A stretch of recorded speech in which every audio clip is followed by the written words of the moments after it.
Good morning and welcome to 3i's Capital Markets Seminar for Action's 2025 results. My name is Simon Borrows. I'm the CEO of 3i and Chairman of Action. Also on the call is James Hatchley, CFO of 3i, as well as Hajir Hajji, CEO of Action, and Joost Sliepenbeek, CFO of Action. We plan to take you through a presentation of Action's results and strategy, which has been put on our website this morning. Action's excellent track record has continued into 2025, with very good growth in stores, sales and profits, as well as another strong year of operating cash flow. Action has again delivered very significant transaction growth based on its very low prices and flexible format. The group's combination of significant cross-border store growth and sector-leading like-for-like growth sets it apart from its peer group. And 2025 was another year of very strong growth across the business, as you will see from today's presentation. We've updated our compounding slide for Action to the 31st of December 2025. Action has made stellar progress since the acquisition in 2011. It is now one of Europe's largest non-food retail groups. It is a highly cash-generative business, even as it opens hundreds of new stores, and its growing scale underpins its increasing competitive advantage. Okay, let me hand over to the Action team. Hajir, over to you. Good morning, everyone, and thank you for your introduction, Simon. I would like to start by sharing an update on our 2025 performance, followed by an overview of our strategy. 2025 was a great expansion year. Net sales increased by 16% to 16 billion euro, driven by our ongoing store expansion and like-for-like sales growth. Our like-for-like sales growth was 4.9%. This is a very good outcome, especially compared to most European retailers, and should be seen on top of the 56% compounded like-for-like growth we delivered between 2021 and 2024. What is very pleasing is that we continue to see a growing number of customers shop at Action across all countries. Our operating EBITDA increased by 14% to 2,367 million. And last year was also another record year for our expansion. We added 384 stores in 1 year, more than 1 store a day on average. And we continued to invest ahead of our growth in our supply chain backbone and in our systems to enable increasing volumes. In summary, our underlying sales growth remained strong, highlighting the resilience of our formula and our relevance to millions of customers. Before talking about 2025 highlights, it is helpful to add a bit more context. First of all, consumer sentiment and behaviors were mixed last year. Strong in the south and east of Europe, solid in our home market, the Netherlands and in Germany, but weaker in France, mainly in the second part of the year. Competition was also intense across markets and mostly in France. With all this market noise, it is sometimes easy to forget that despite all of this, Action continues to grow in all of its markets. We attract a growing number of customers to our stores, selling everyday necessities and general merchandise, which performed strongly in 2025. With this context in mind, there are 5 key points that I would like to highlight. First, as mentioned, we added a record number of stores and distribution centers to support them. In Germany, Poland and Italy, we added more than 60 stores each. France and Spain followed not far behind with more than 50 and more than 40 stores. And a special highlight was the opening of our 3,000th store last summer. Second, for the first time in our history, we opened 2 new markets in a single year, including Switzerland as a non-EU country. The welcome from our customers in both Switzerland as well as Romania was very promising and exceeded our expectations. It is a great encouragement to see that our formula works so well in 2 countries that have very different levels of disposable income. Third, in the Netherlands, our most mature market, we delivered an above-average like-for-like performance, proving the strength and relevance of our formula also in an established market. Fourth, our Southern European markets delivered strong double-digit like-for-like sales growth. And finally, I strongly believe that none of this would have been possible without the hard work and dedication of our colleagues. Over the years, we have experienced consistent improvements in the engagement and commitment of our teams. Our colleagues are the foundation of our success, and we consider maintaining their engagement a key priority. Needless to say, we also had our share of challenges. Our like-for-like sales growth was below our expectations, mainly due to challenging conditions in France, our largest market. Our growth in France slowed down after the summer, resulting in like-for-like growth of 1.3% for the full year. If we exclude France, Action's like-for-like sales growth was 7.2%.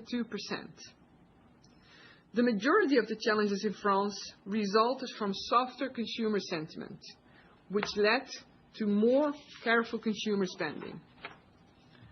Our French like-for-like stores still grew 2.5% in transactions, but customers spent less per visit, with fewer articles per ticket in the week leading up to paychecks.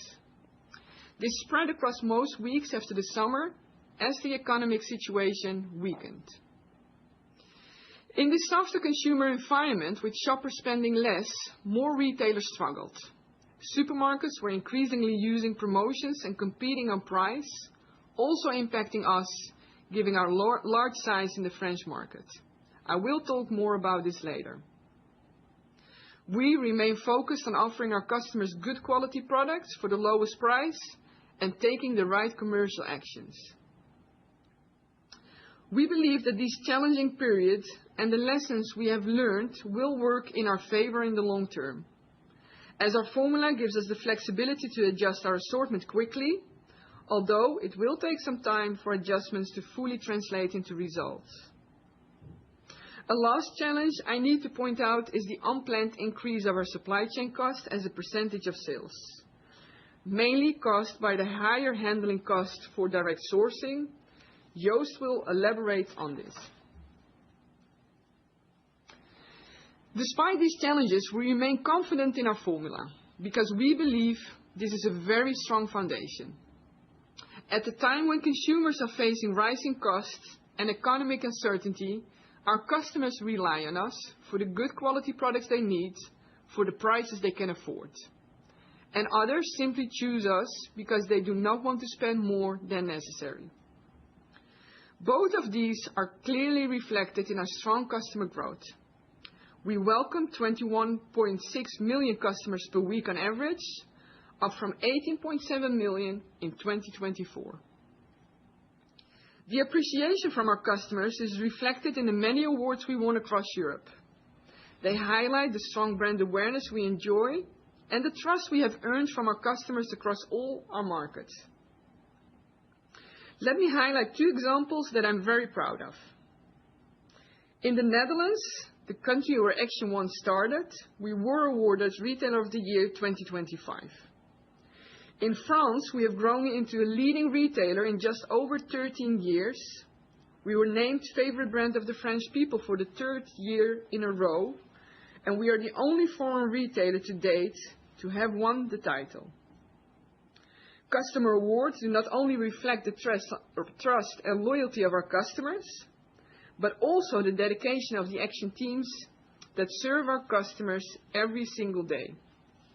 I'm very proud of this, and I would like to thank all our colleagues for their commitment.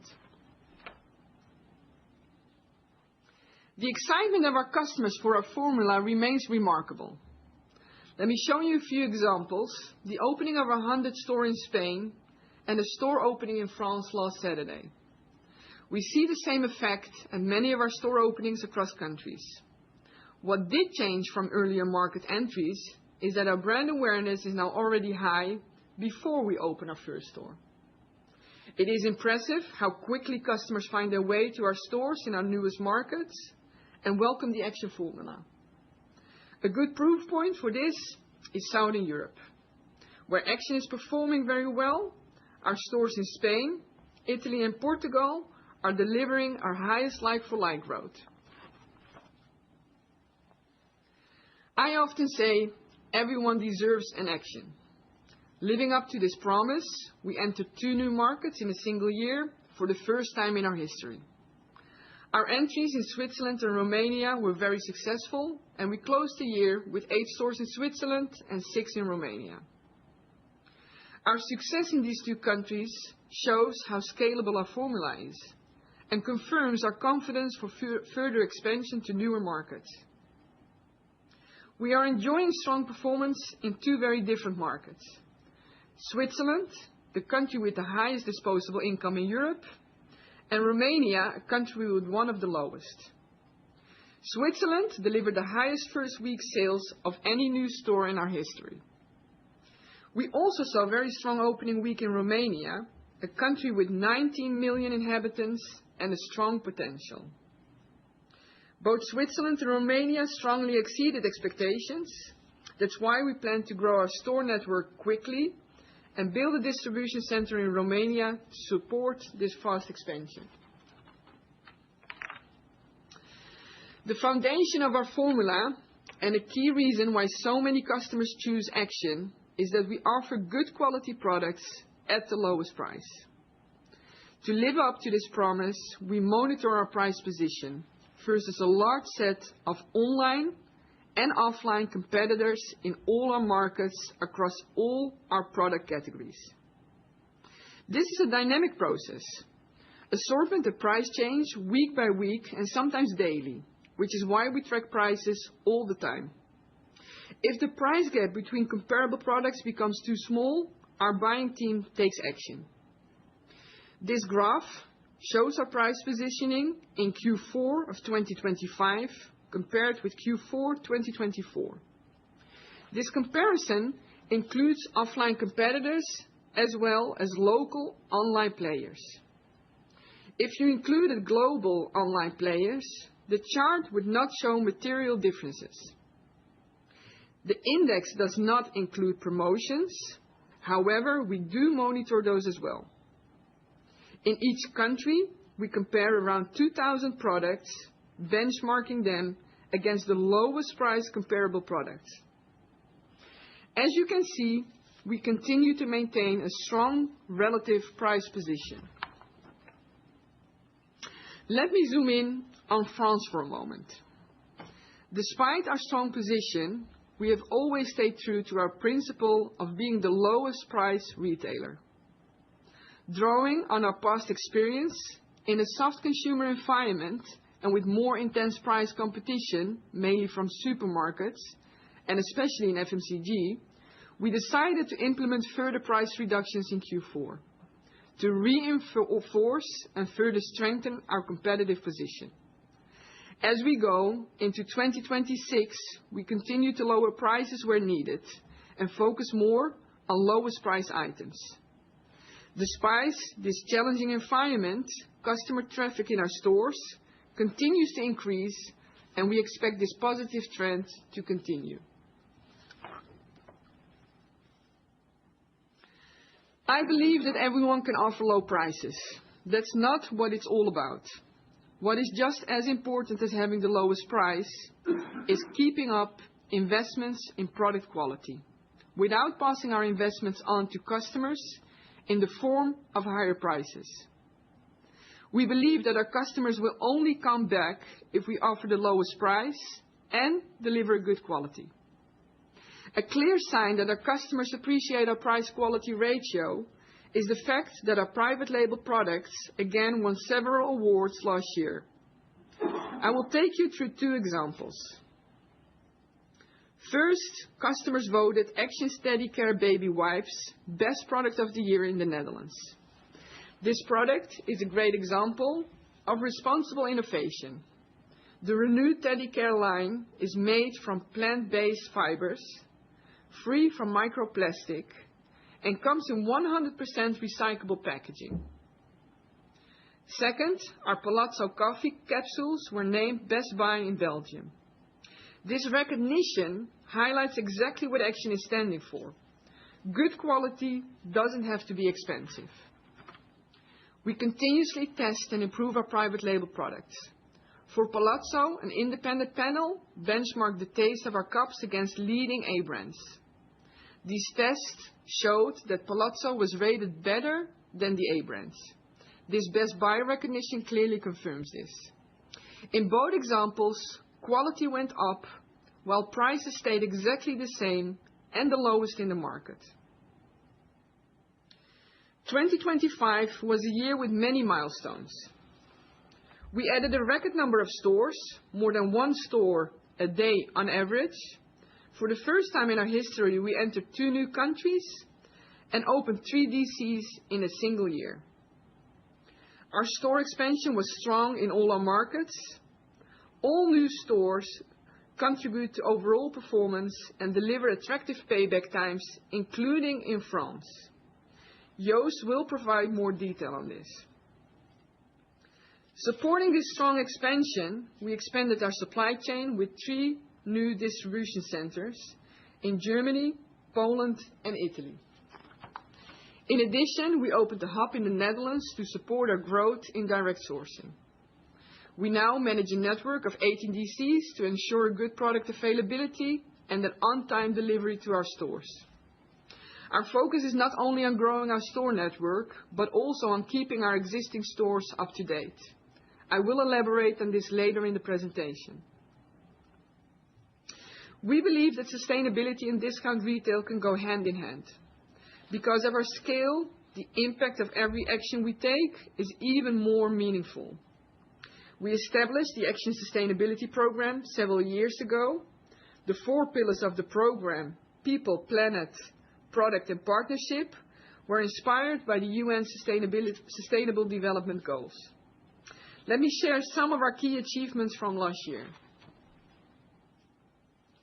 Action is committed to reduce greenhouse gas emissions across our value chain. We reduced our Scope 1 and Scope 2 emissions by 11% compared to 2024. Versus our base year, 2021, we have now delivered a 56% reduction, and we are well on track to reach 75% reduction by 2030. For Scope 3, we are engaging with our suppliers to set up science-based targets as well. At the end of the first year of our engagement program, 15% of our suppliers by emissions has validated targets in place. A good start for our objective of 80% by 2029. On product, we continue to improve the environmental and social impact of our products. We have invested in certified sustainable sourcing. More than 99% of the timber, cotton, cocoa, coffee, and palm oil used in our private and white label products are sustainably sourced, underpinned by relevant certifications like Better Cotton or Fair Trade. We met all our sustainable packaging commitments. We reduced the overall weight of packaging by 29% for products in scope, exceeding our 2025% reduction target. Next to that, we work with our suppliers to turn waste from our daily operations into good new products. A recent example is a bin bag. We collect the plastic wrap from the roll cages in our stores, recycle it, and produce a fully circular bin bag. On partnership, Action wants to contribute to the communities where we operate. We focus on children as they are the future, and we believe children deserve a safe and healthy start in life. By focusing our partnership on a limited number of initiatives, we are creating a bigger impact. Let me highlight the key achievement of 2 of our partnerships. Through our partnership with SOS Children Villages, we supported around 70,500 children last year, helping them grow up in a safe and stable environment. Action and the Cruyff Foundation motivate children to get active. We are financing the construction of safe sport courts, giving the children of the neighborhood near several of our stores a place to exercise and start moving. Last year, we opened our first sport court in Paris. In 2025, we also welcomed 2 new partners. Maxima, the foundation dedicated to cure childhood cancer. And our support will go to Maxima partners across all Action markets that provide treatment, care, or research into this disease. And fair trade, because we now support a living income for our cocoa farmers. Our chocolate has been fair trade since 2022. Last year, we extended this collaboration to commit to an additional living income premium that allows the farmers who produce our cocoa to earn a living income without increasing consumer prices. We are the first international retailer to have committed to this in all our markets. And last but not least, people. Action is a significant employer. By year-end 2025, we offered over 84,000 colleagues working in our stores, DCs, and offices stable jobs and income. During the year, we created more than 4,500 new jobs. Our colleagues represent 166 different nationalities, mirroring the communities in which we operate, as most colleagues live in the neighborhoods where we are located. As a growing company, we want to offer our colleagues opportunities to develop with us. That's why we put a lot of effort in creating real career opportunities.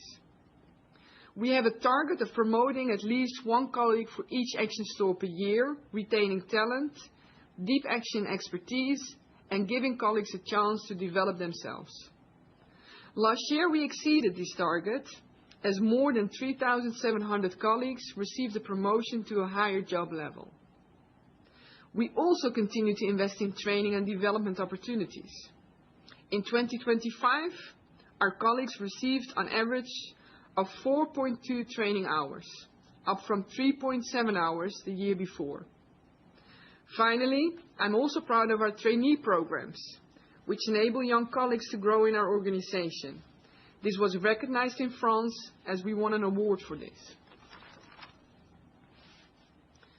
My own Action career now spans 29 years, and I can honestly say that I strongly believe that in addition to the Action formula, our unique culture and our colleagues are foundational to our success. Our strong can-do culture revolves around our customers, how we can fulfill their needs, and put a smile on their faces. This is what drives us every single day. Retaining the engagement of our almost 85,000 colleagues is crucial. That is why we find it very important to listen to our colleagues. Every 2 years, we ask their opinion as part of an employee survey and provide them with the time to respond, resulting in a response rate of 97%.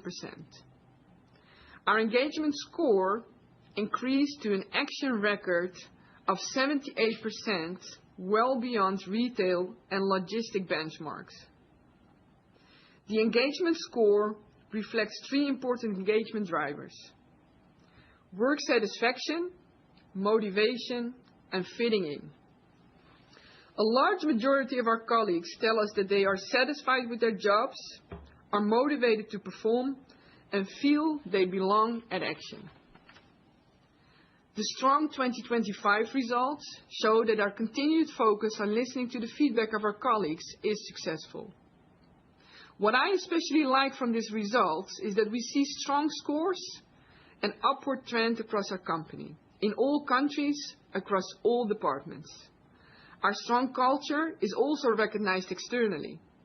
Last year, we received awards for being an attractive employer in Germany and in Poland, as well as other HR awards in Italy, the Netherlands, and Austria. This confirms that our culture and colleagues are the strong foundation of our success, and I truly believe that our focus on our people is crucial, and it will always remain a top priority for me.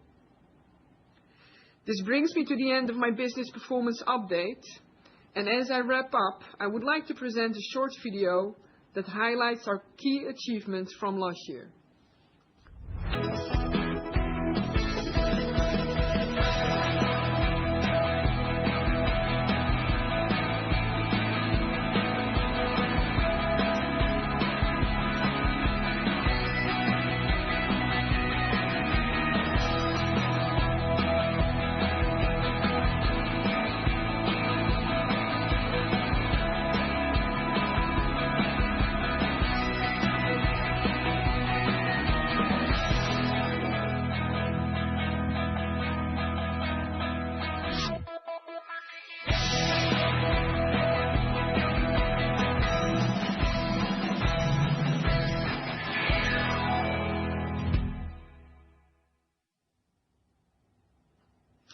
In this section, I would like to focus on our strategy update.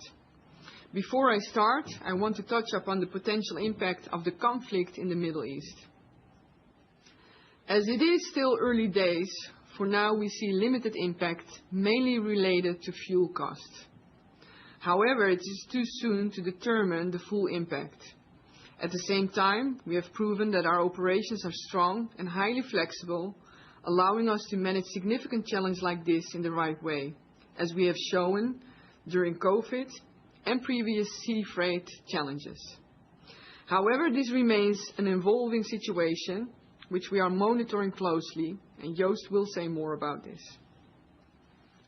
Moving on to our strategy. You may have seen this slide before, as our strategy has remained consistent over the past 5 years. Centered around our customers, the components of our strategy reinforce each other and have driven our success. Through the 5 components of our strategy, we aim to strengthen our customer proposition, the basis of everything we do.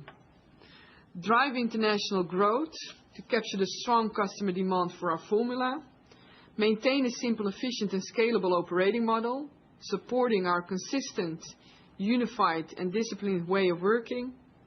Make sustainability accessible, reinforcing our conviction that discount retail and sustainability go hand in hand. And treasure our people and values, because our culture and colleagues drive Action forward. Our strategy is the foundation of our long-term success and enable us to grow in a disciplined and sustainable way.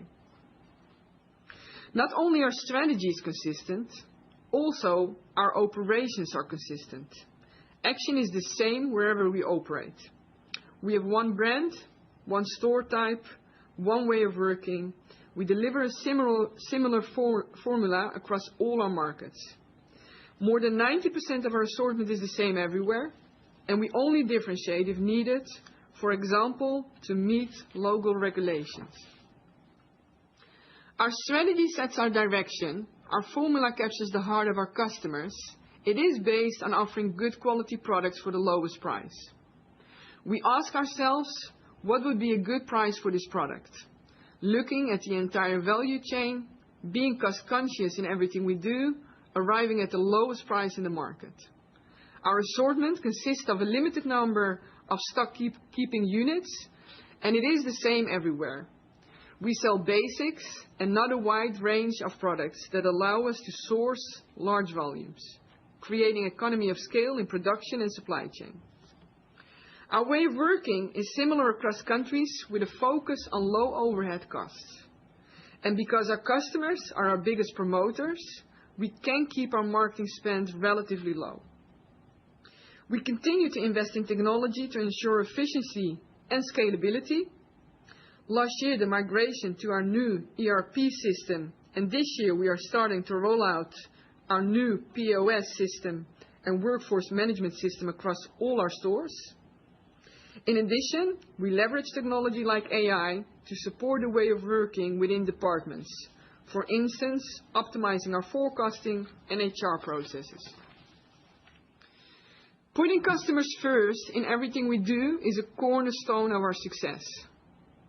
Our stores offer a pleasant shopping experience, and for our employees, a nice working environment. And finally, I cannot repeat this enough, our lowest prices go hand in hand with our continuous investments in product quality and sustainability, because only this combination ensures that a customer return for repeat purchases. We attract customers from all walks of life and backgrounds, with tight budgets or those who do not want to spend more than necessary. We see a similar distribution across all our markets, giving us confidence in our proposition and our potential to grow. Action offers 6,000 products across 14 categories. Our assortment consists of everyday necessities such as cleaning products and products that enrich daily life such as home decoration. 1/3 of our assortment is fixed and always in store, like teddy care baby wipes, and 2/3 is flexible, changing frequently, like our current Easter assortment. We introduce 150 new products every week. This keeps our assortment relevant and surprising and allows us to respond quickly to changing customer habits or trends. Because of our lowest price offer, our products are accessible to everyone. In fact, 2/3 of our sold products are priced below €2. We delivered like-for-like sales growth across all product categories. Last year, we adjusted the store blueprint, reducing shelf space for category 14. If corrected for this blueprint change, category 14 would show positive like-for-like growth. General merchandise performed above average, and FMCG showed solid growth, both with double-digit 2-year average growth. Seasonal categories, such as summer toys and summer garden, delivered strong sales results in the first half of the year. And although Christmas seasonal started later than usual, the performance was strong at the end of the period. Our priorities for next year remain the key elements of our formula: price, quality, and newness. As I explained earlier, every buying decision starts with the sale price we want to offer in mind. We look at the entire value chain and find suppliers and partners based on our criteria. This ensures that we are able to maintain a clear price gap, delivering a healthy and stable margin. At Action, price and quality go hand in hand. This means we keep investing in improving the quality and sustainability of our products, and we also intend to keep surprising our customers with newness. Consumer awareness of Action is growing as our market penetration increases, both in more mature as well as in newer markets. In some of our newest markets, Spain, Slovakia, Portugal, and Switzerland, we are gaining traction faster than ever. We also experience strong customer engagement across our digital channels. Every week, the Action app, our website, and 2 country web shops attract an average of 17.5 million visits. Our Action app is available in every country where we operate, and the number of followers on our different social channels also grew by more than 25% last year. We are able to deliver our Action formula because of our sourcing model. We have 4 sourcing types that each play a clear role. Let me start with our importers and wholesalers. We see them as an extension of our buying team. They offer great speed to market, flexibility, and access to trendy and surprising products. On direct sourcing, it offers us the ability to control product quality and sustainability more strongly, but also to continue to invest in even lower prices for our customers. Our aim is to reach 20% of cost of sales. Last year, we added at 17.6%, growing by 2.4 percentage points. In 2025, we saw lower sourcing appetite from the US in the Far East, which resulted in a more favorable buying environment for us. This led to better buying prices that we are passing on to customers through lower prices or by reinvesting in product quality. Joost will elaborate on the financial implications of direct sourcing. We also source well-known A-brands. Consumers trust A-brands' product quality and know their prices. Seeing them at an Action price underlines the experience that we offer good quality products at the lowest price. Finally, we consider stock lots a small but important element of our sourcing mix. They allow us to surprise our customers with unique one-off products. We value long-term supplier relationships. Most of our suppliers have been there already for many years. And at the same time, we are growing our supplier base and diversifying on sourcing origins. I've already introduced the Action Sustainability Program. We continue to drive progress across our 4 pillars and have ambitious targets. Let me give you one example.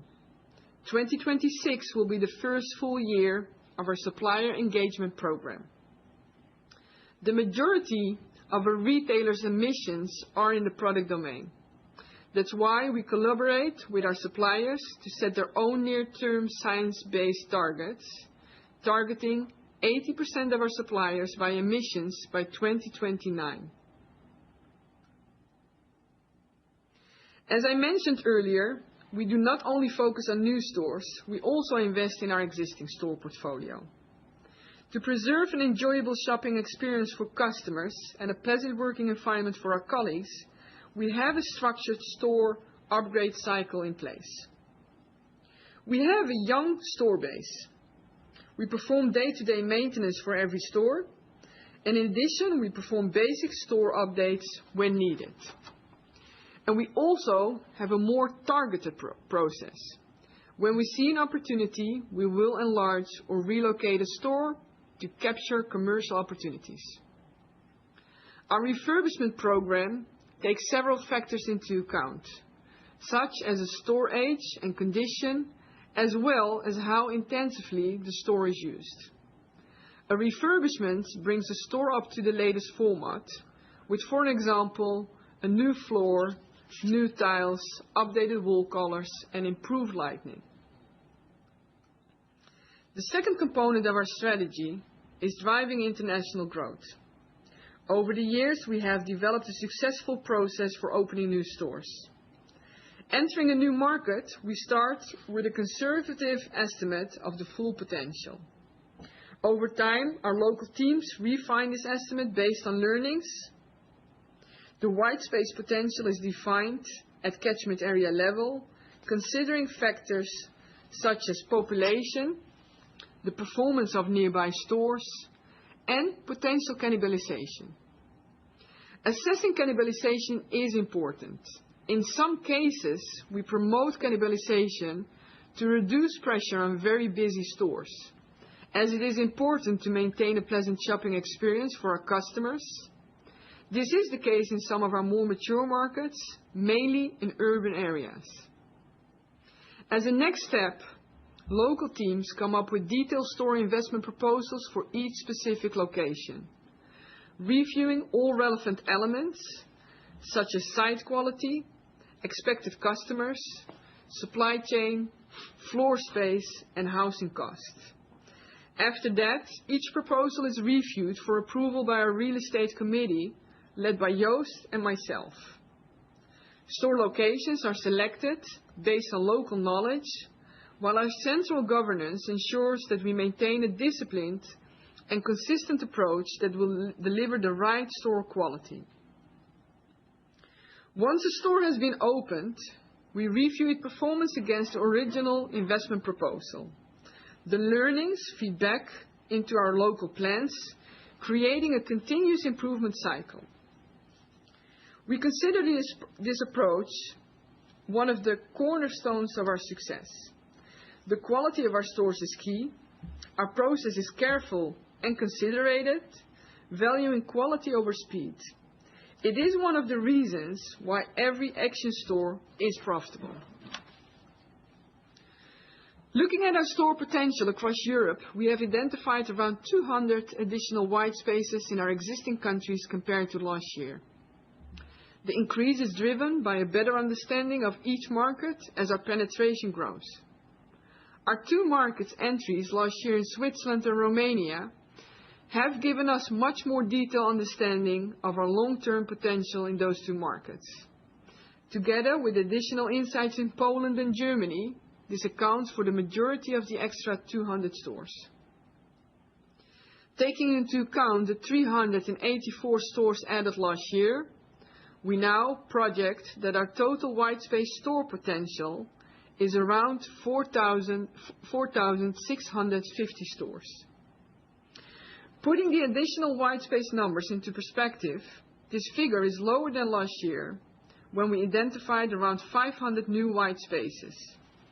This is because last year we expanded our in-scope countries, which this year remained unchanged. We remain confident that there is a significant room to grow all our markets, including our largest market, France, where we see very strong returns from our new stores. You may notice that the total population figure for countries not currently in scope has increased from 102 to 108 this year. This is because we added additional countries to this group.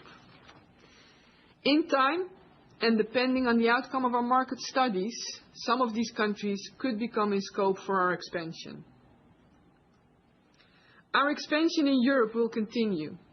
In 2026, we will add at least 400 stores, again accelerating our expansion, adding the most stores in Italy, Germany, Poland, Spain, and France. We are opening 2 new markets this year, Croatia and Slovenia. Looking ahead to 2027, Bulgaria will be the next market we intend to enter. And we continue to invest in a strong supply chain and plan to open distribution centers in Italy, France, and Spain this year. New DCs allow us to enter new catchment areas. A good example is Sicily. Sicily has 5 million inhabitants and will become within reach of our expansion in Italy. I'm happy to announce that we have already opened 2 stores in Croatia this month to great success. Here, we again experience strong awareness, customers waiting in line, and Croatian colleagues happy to start working in Action. That's why we are looking forward to our first store opening in Slovenia, planned for September. Last year, I mentioned we would continue our market study into the United States. Today, I can share that we have decided to prepare for entering the US in addition to our continuing expansion in Europe. Let me explain why we have come to that decision. As mentioned before, we have executed an in-depth market study of the US, taking into account the attractiveness of the Action formula, the competitive landscape, sourcing aspects, and operations. From this research, we concluded there is a clear potential for the Action formula of low prices and good quality products in the US. We have a long history of opening stores and successfully entering different markets. We recognize the US market is different, and we are aware of other European retailers having entered the US, some with more success than others. We have assessed the lessons learned and decided that our organization is now strong and sizable enough to execute a US entry while keeping full focus on our European expansion. Our approach to the US will be in the same disciplined, step-by-step way that serves us well in Europe. And at the same time, we will differentiate where needed and take a flexible approach. Let me take you through some of the practicalities of this decision. We aim to open our first store in the US by the end of 2027 or early 2028. We plan to start with around 20 Action stores across North Carolina, South Carolina, and Georgia. We selected these states because this is one of the fastest growing regions. They have a diverse population, which allow us to test with different customer groups, and they also have many medium and large regional towns. Our ambition is to grow to around 100 stores by the end of 2030. We will maintain the core principles of our formula. We will offer a selected number of daily necessities and products that enrich life across 14 categories, a flexible assortment, good quality, and the lowest price. At the same time, we want our assortment to be relevant for the US consumer. Right now, we are establishing a dedicated US organization, combining experienced Action leaders who know Action and our culture inside out, and US colleagues that have a deep knowledge of the local retail market. What is different compared to Europe is that we will set up a local buying team. Looking at our plans for the US, we estimate the total investment over the period 2026 to 2030 will amount to 350 to 400 million euro. This investment includes store locations, stock, setting up our organization, and developing the supply chain. This investment is larger than our usual European market entries, but fitting given the size of the market. We will manage this in a disciplined way, guided by our success with US customers and investment returns. I'm excited that in addition to our ongoing expansion in Europe, we have now decided to enter the US.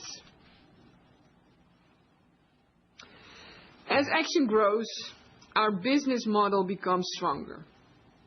We have a solid foundation that consists of our formula and our culture and colleagues. Even in periods with softer consumer sentiment, such as in France, we see how the strength of our formula attracts more and more customers. By working together with almost 85,000 colleagues as one Action team, with one formula, one brand, and one store format, we have built a business model that works across very different markets. As a result, we deliver a consistent performance. As we reinvest increasing margins, driven by our scale, in good quality products at the lowest price that surprise our customers, we have developed a cycle that keeps Action unique, resilient, and strong, supporting further growth in Europe. And in the not-so-distant future, also in the United States. With that, I would like to hand over to Joost. Thank you, Hajir, and good morning, everybody. In this section, I'm going to present and explain our financial performance in 2025. After that, I would like to provide you with a brief update on our current trading, along with how we today look at the rest of the year. Before I start, however, I want to note that in our presentation today, we're using alternative performance measures. You can find the definition of these measures, plus a reconciliation of these measures to the nearest IFRS measure, in the appendix to this presentation. I start with a slide that I've used as the opening slide in all my presentations since I joined Action as CFO in 2018.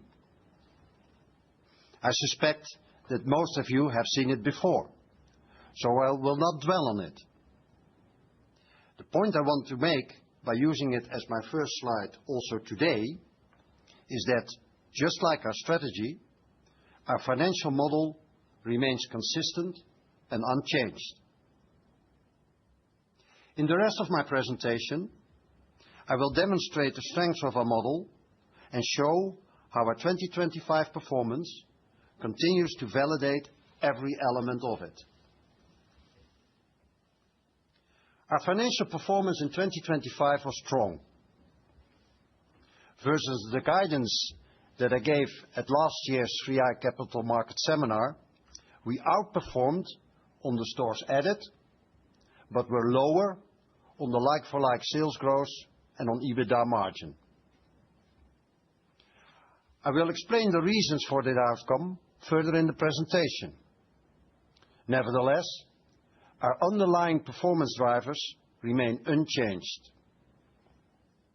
As a reminder, let me briefly walk you through these drivers. First, we do not only have a consistent strategy, but also financial consistency across countries, because we have one single and successful format across all countries. Second, the successful openings of two completely different countries, Switzerland and Romania, confirms once again that our format travels well across borders. Third, we have a proven and optimized approach for opening new stores. This includes finding and negotiating locations, executing the store build process, and finally, opening the store with first-class opening teams. Lastly, the accuracy level for our full potential estimates increases as we get local teams in place and build more knowledge of the country. In our current and new markets across Europe, we still see significant white space opportunity. This all results in extremely attractive economics. I will go into more detail later in the presentation, but in short, the payback of our stores is attractive at less than 1 year. Every store contributes positively. Our store expansion is self-funding, and our double-digit sales growth creates operating leverage. All in all, our ongoing store expansion is an important long-term driver of value, delivering not only top-line growth, but also growth in EBITDA and overall value. In 2025, we realized a 16.1% increase in net sales and a 14% increase in operating EBITDA. Our EBITDA margin was 14.8%, 30 basis points lower than in 2024. This performance falls short of the outlook statement that I gave in March last year, which was a margin expansion of 10 to 20 basis points. The main drivers were a lower like-for-like sales growth than anticipated, higher supply chain costs as a percentage of sales, and higher margin adjustments. I will explain all three in more detail in the following slides. Our like-for-like sales growth in 2025 was 4.9%. That growth was largely driven by growth in transactions. We saw 4.6% growth in transactions, which accounted for 94% of the like-for-like sales growth. This reflects both new customers as well as higher frequency from existing customers. The remaining portion of our like-for-like sales growth was driven by an increase of 0.3% in the average ticket amount. We saw like-for-like sales growth across all our markets, but the challenges that we faced in France resulted in a soft like-for-like sales growth there at 1.3%. However, also in France, the like-for-like sales growth was driven by growth in transactions at 2.5%. Given the relative size of France, which is roughly 1/3 of our total sales, this had a significant impact on our overall like-for-like sales growth. All other countries in the aggregate delivered a strong performance with like-for-like sales growth in 2025 at 7.2%, driven by 5.7% growth in transactions. This is the development of our like-for-like sales growth over the quarters. Like-for-like sales growth in the first quarter was a good 6.2%, in spite of the fact that in the first weeks of 2025, we had lower availability due to the ripple effects of the implementation of a new ERP system. In the second quarter, we saw strong performance of our seasonal summer assortment and had a strong like-for-like sales growth of 7.4%. In quarter three, especially after the summer holidays, we experienced a slowdown in performance, most notably in our largest market, France, where a significant decrease in consumer confidence and increase in the savings rate impacted overall consumer spending. Nevertheless, with other countries in the aggregate continuing to perform in line, we had an overall like-for-like sales growth of 5.3%.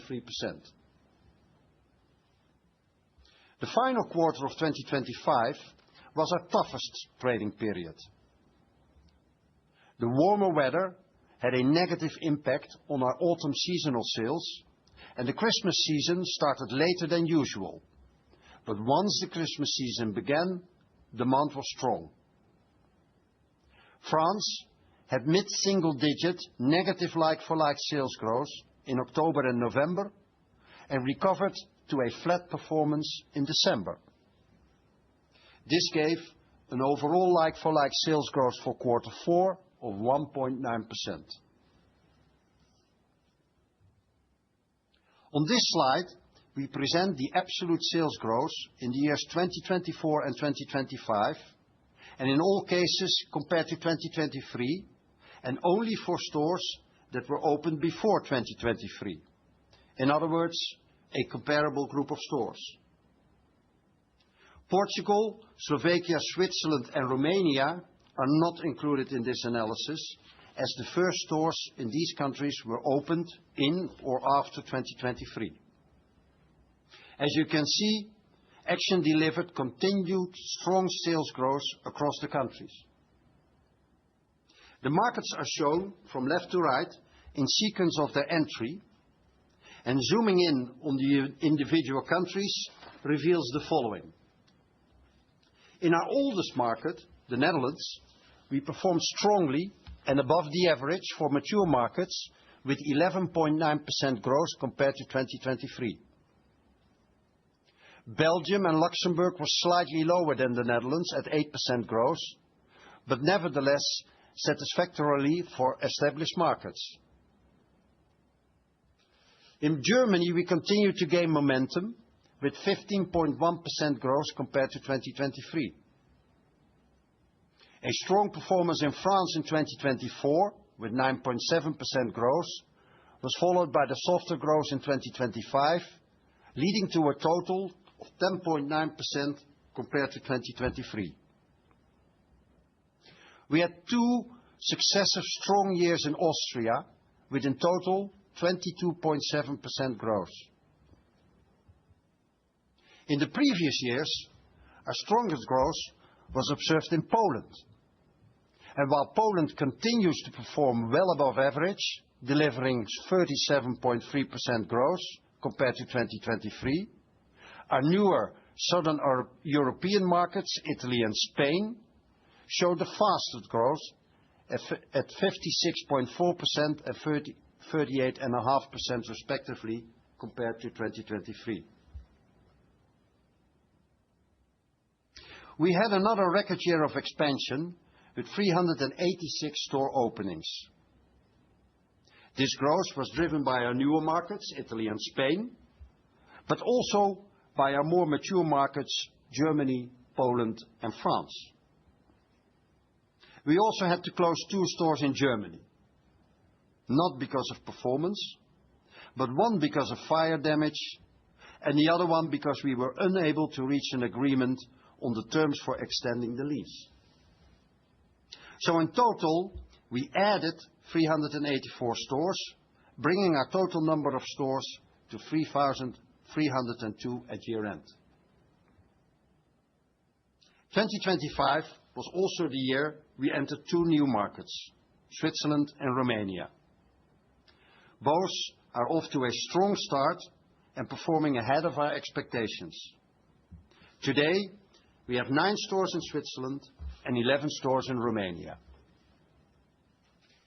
As shared by Hajir earlier, our ambition for 2026 is to add at least 400 stores. The main growth countries will be Italy, Germany, Poland, Spain, and France. We're also entering 2 new countries in 2026, Croatia and Slovenia. On 11 March, we opened our first store in Croatia, our 15th market, where we today have 2 stores. An important driver of our financial performance is our margin management. A key asset of our model is the flexibility of our formula. 2/3 of our assortment is variable and changes over time. Besides surprising our customers on an ongoing basis and remaining relevant, this allows us to have consistent gross margins across categories and over time.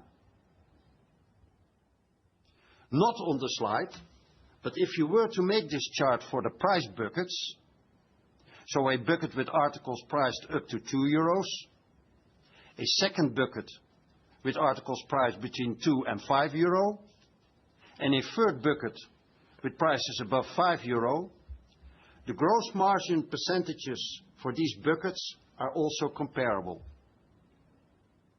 In terms of gross profit, i.e. the euro amounts, in 2025, circa 2/3 of total gross profit came from the first two buckets, so the up to €2 and the between €2 and €5 buckets, while the remaining 1/3 came from the above €5 bucket.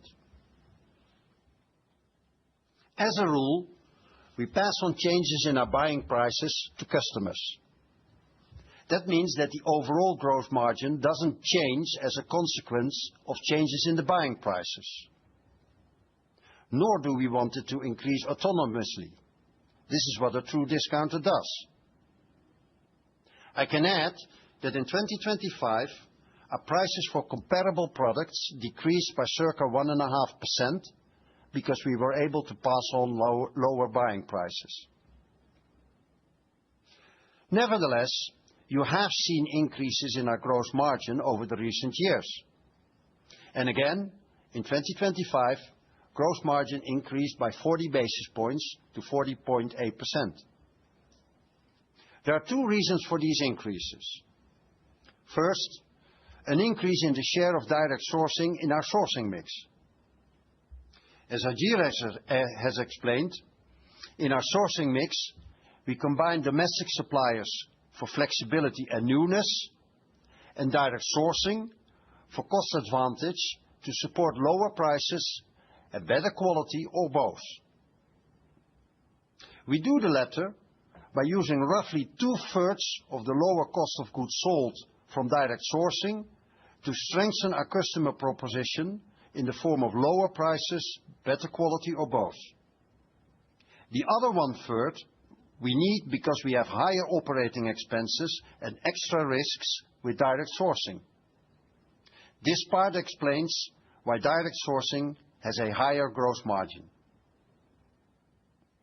The second reason for margin increases is mix effects, mostly country mix and to a lesser extent category mix. Because of cost differences between countries, we also have price and margin differences between countries. That means that a change in the sales mix over the countries can also lead to changes in the overall gross margin. In recent years, this has been an explanation for a part of the margin increase. The increase in 2025 of 40 basis points is mostly explained by a higher share of direct sourcing. On this slide, you see the contribution margin of our stores. First, indicating on the left y-axis by the contribution margin per store in euros in the blue bars. And second, indicated on the right y-axis by the contribution margin as a percentage of net sales, indicated by the orange dots. The graph includes all stores opened before the 1st of January of 2024. So that means the vintages that are open more than a full year. The graph shows that all these stores contribute positively. We do not have any loss-making stores. In fact, contribution margins are very consistent across the portfolio, regardless of the country, and also for all vintages, which reflects that we are maintaining all our stores well. And importantly, we've never had to close a store due to underperformance. Even when we include supply chain costs in this calculation, which are 5.3% of sales, the conclusion remains the same. All these stores are profitable. Here you see the same store level contribution margin as on the previous slide, but now grouped by country. We show 10 countries here, as Belgium and Luxembourg are combined, and only stores opened before 2024 are included. This means that Portugal, Switzerland, and Romania are not part of this overview, but these countries are already showing an above-average store contribution in 2025. As you can see, the average store contribution margin is 24.7%, and margins are consistently well above 20% in every country. Overall, This once again highlights the strengths and consistency of our economic model. On this slide, you see the attractive payback period that we achieve for new stores. The slide shows the average performance of stores opened during the 2022 until 2024 period. The visual shows the average investment, net sales, and store contribution for all stores opened in this period. Last year, we presented these figures over a 4-year period. We've now updated this to a 3-year period, which we believe is more meaningful. It reflects the more recent vintages, aligns with our 3-year maturity assumption, and removes any COVID-related effects that we still had in 2021.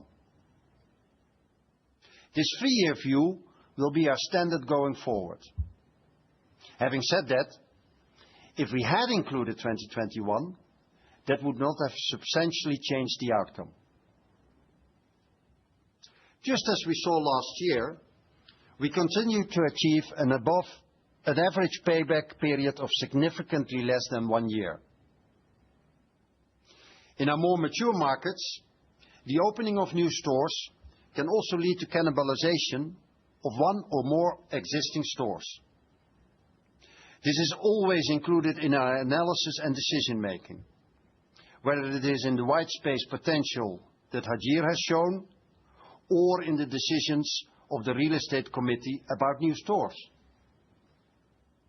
And to illustrate this further, if we take the calculation of the payback period of new stores for our biggest country, France, where we continue to open a significant number of stores, and we allocate the negative sales impact of cannibalization to the new store, we still achieve a payback period of approximately 1 year.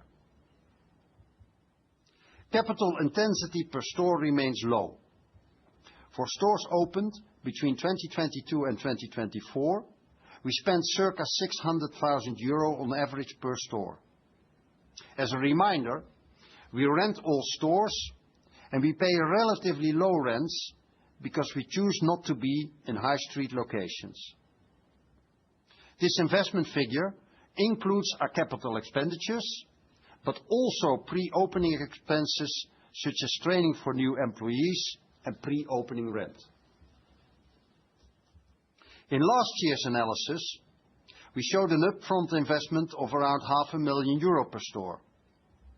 The higher figure in this 2022 until 2024 period reflects inflation and the use of a more recent time frame, which includes a higher share of stores opened in countries with higher construction costs. In 2025, we realized a net sales per Action store of €4.8 million. We continue to see new stores ramp up quickly in terms of sales in the first year and grow to maturity after 3 years. In fact, already in the first year, stores reach around 80 to 85% of their pro forma mature stage sales level. After that, vintages develop in line with the like-for-like sales growth, with all vintages delivering positive like-for-like sales growth in 2025, including our earliest. The upfront investment shown on this slide does not include working capital. If we factored in working capital, the payback period for new stores would even be shorter because we operate with a negative working capital. As Hajir explained, direct sourcing remains a key pillar of our sourcing strategy as it strengthens Action's customer proposition. For that reason, we've increased the share of direct sourcing over recent years and aim to continue this with a strategic target of 20% of sales. Direct sourcing allows us to source products with a lower cost of goods sold compared to sourcing from wholesalers, with more control over product quality and sustainability. As a rule, We use roughly two-thirds of the lower cost of goods sold to reinvest in our customer proposition in the form of lower prices, better quality order combination. The other one-third we need because we also have higher operating expenses for direct sourcing. This relates to activities that would otherwise be performed by the wholesalers. Some of these are in our overhead, for instance, the people that we have in East Asia and the direct sourcing team at our international headquarters. But the biggest part is in our supply chain, where we have the cost of inventory handling. You've seen that over the years, we've added 4 hubs in total to our supply chain network. These hubs receive and store direct sourcing volumes that are not sent directly to our distribution centers. Direct sourcing and sourcing from wholesalers also works through differently in certain respects in our balance sheet.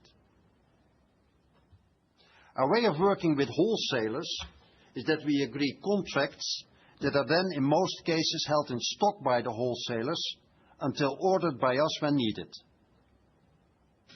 Only the goods that we have received based on these orders are therefore included in our trade inventory. However, we report the remaining purchase commitments in our financial statements as a contingent liability. Also for direct sourcing, we have commitments when we agree contracts. However, in this case, our payment terms are free on board. This means that our inventories of trade goods for direct sourcing also includes goods in transit or our sailing stock, as we refer to it. Also, the order quantities are typically higher, mostly because of the economics of volume buying directly from producers and from sea freight. Therefore, relative to when we source from wholesalers, direct sourcing has a higher share of inventory versus purchase commitments. When looking at the numbers on the slide, it's also important to note that these are balance sheet positions that reflect, on the one hand, the trends of our growth and changes in the share of direct sourcing, but are also impacted by events, like for instance the timing of Chinese New Year. The increase in inventories and commitments in 2024 was mainly driven by direct sourcing. During the period following COVID, the larger supply chain experienced disruptions causing frequent delays in deliveries and sometimes resulting in out of stocks. In response, we brought forward purchases in 2024, leading to longer lead times and higher ending positions of inventories and commitments. In 2025, most of these disruptions were resolved, which resulted in normalized positions in inventories and commitments. At last year's 3i Capital Markets Seminar, I guided towards a 10 to 20 basis points expansion in 2025 versus the 15.1% EBITDA margin realized in 2024. Instead, our EBITDA margin decreased by 30 basis points to 14.8%. So let me explain the reasons behind this lower outcome. First, my guidance was based on an also higher guidance for our like-for-like sales growth of at least 6.1%.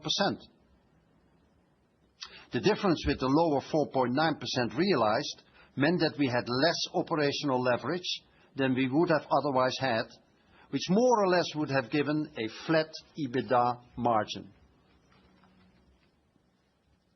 Then on the slide you can see how you get from the 15.1% in 2024 to the 14.8% in 2025.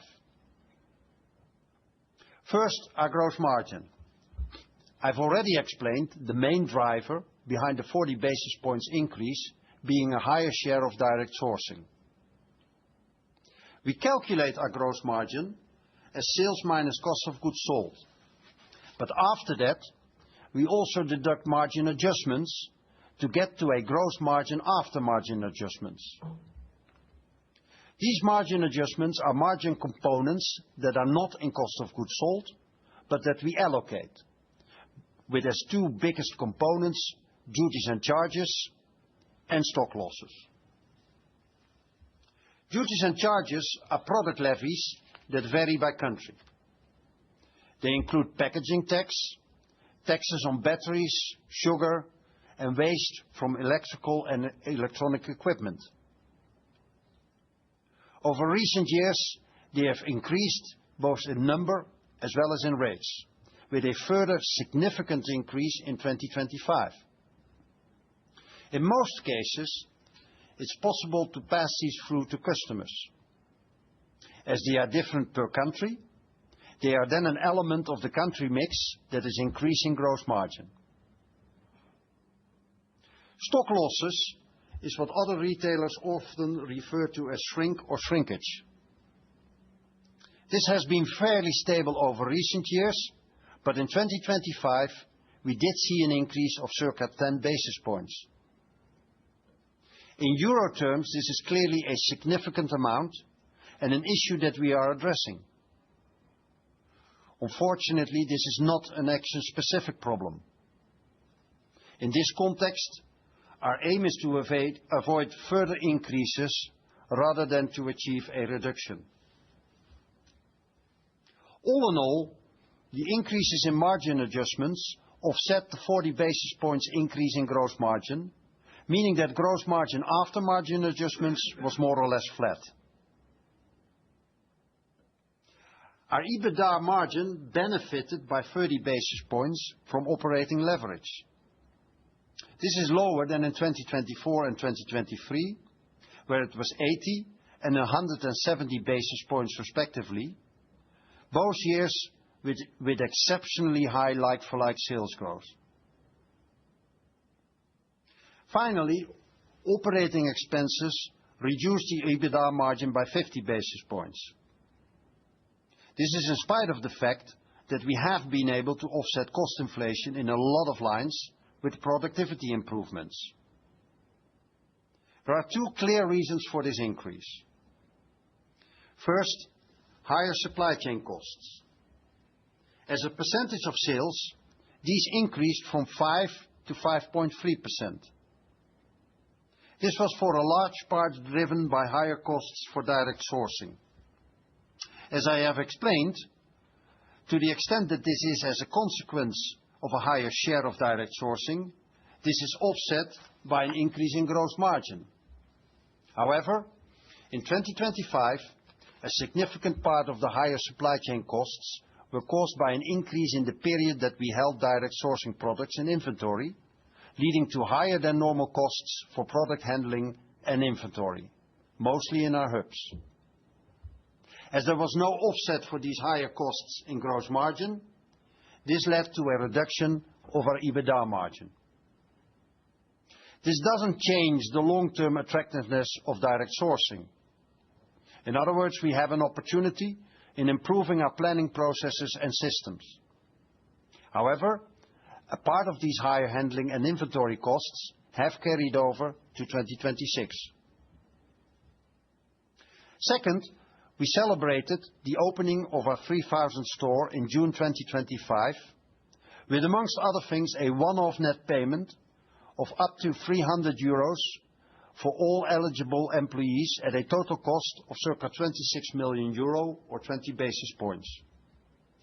This payment will not be repeated in 2026. Our high sales density is another element of our financial model. Compared to other non-food retailers, Action historically has high sales per square meter.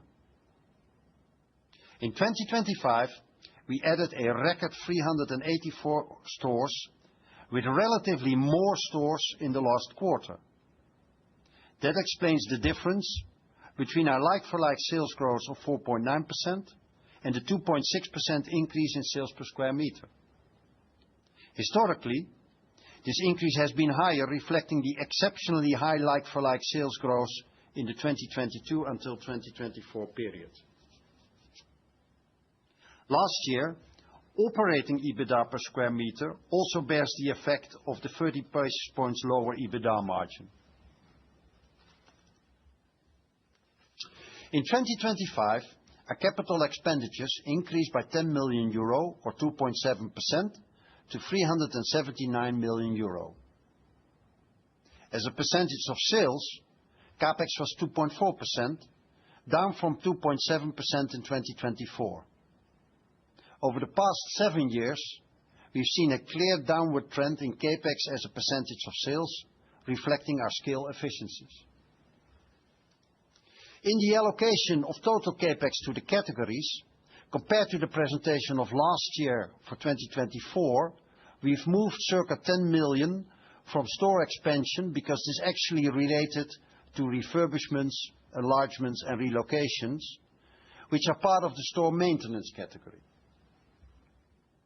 It's also important to note that average store CapEx cannot be calculated by simply dividing total store CapEx by the number of stores opened in a given year, because expenditures for stores opening in the last periods of the year are usually capitalized after all invoices are settled early in the following year. In 2025, average CapEx per store was around 550,000 euro. This number is relatively stable over the last 2 years, with upward pressure from inflation and country mix, offset by cost reduction efforts.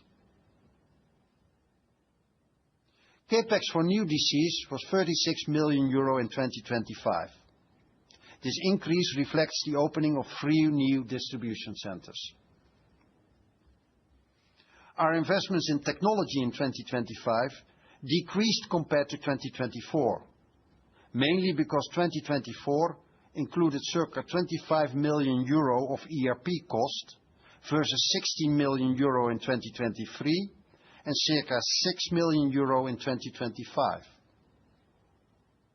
The migration was successfully completed at the start of 2025, and over the 2022 until 2025 period involved a total CapEx of almost 50 million euro.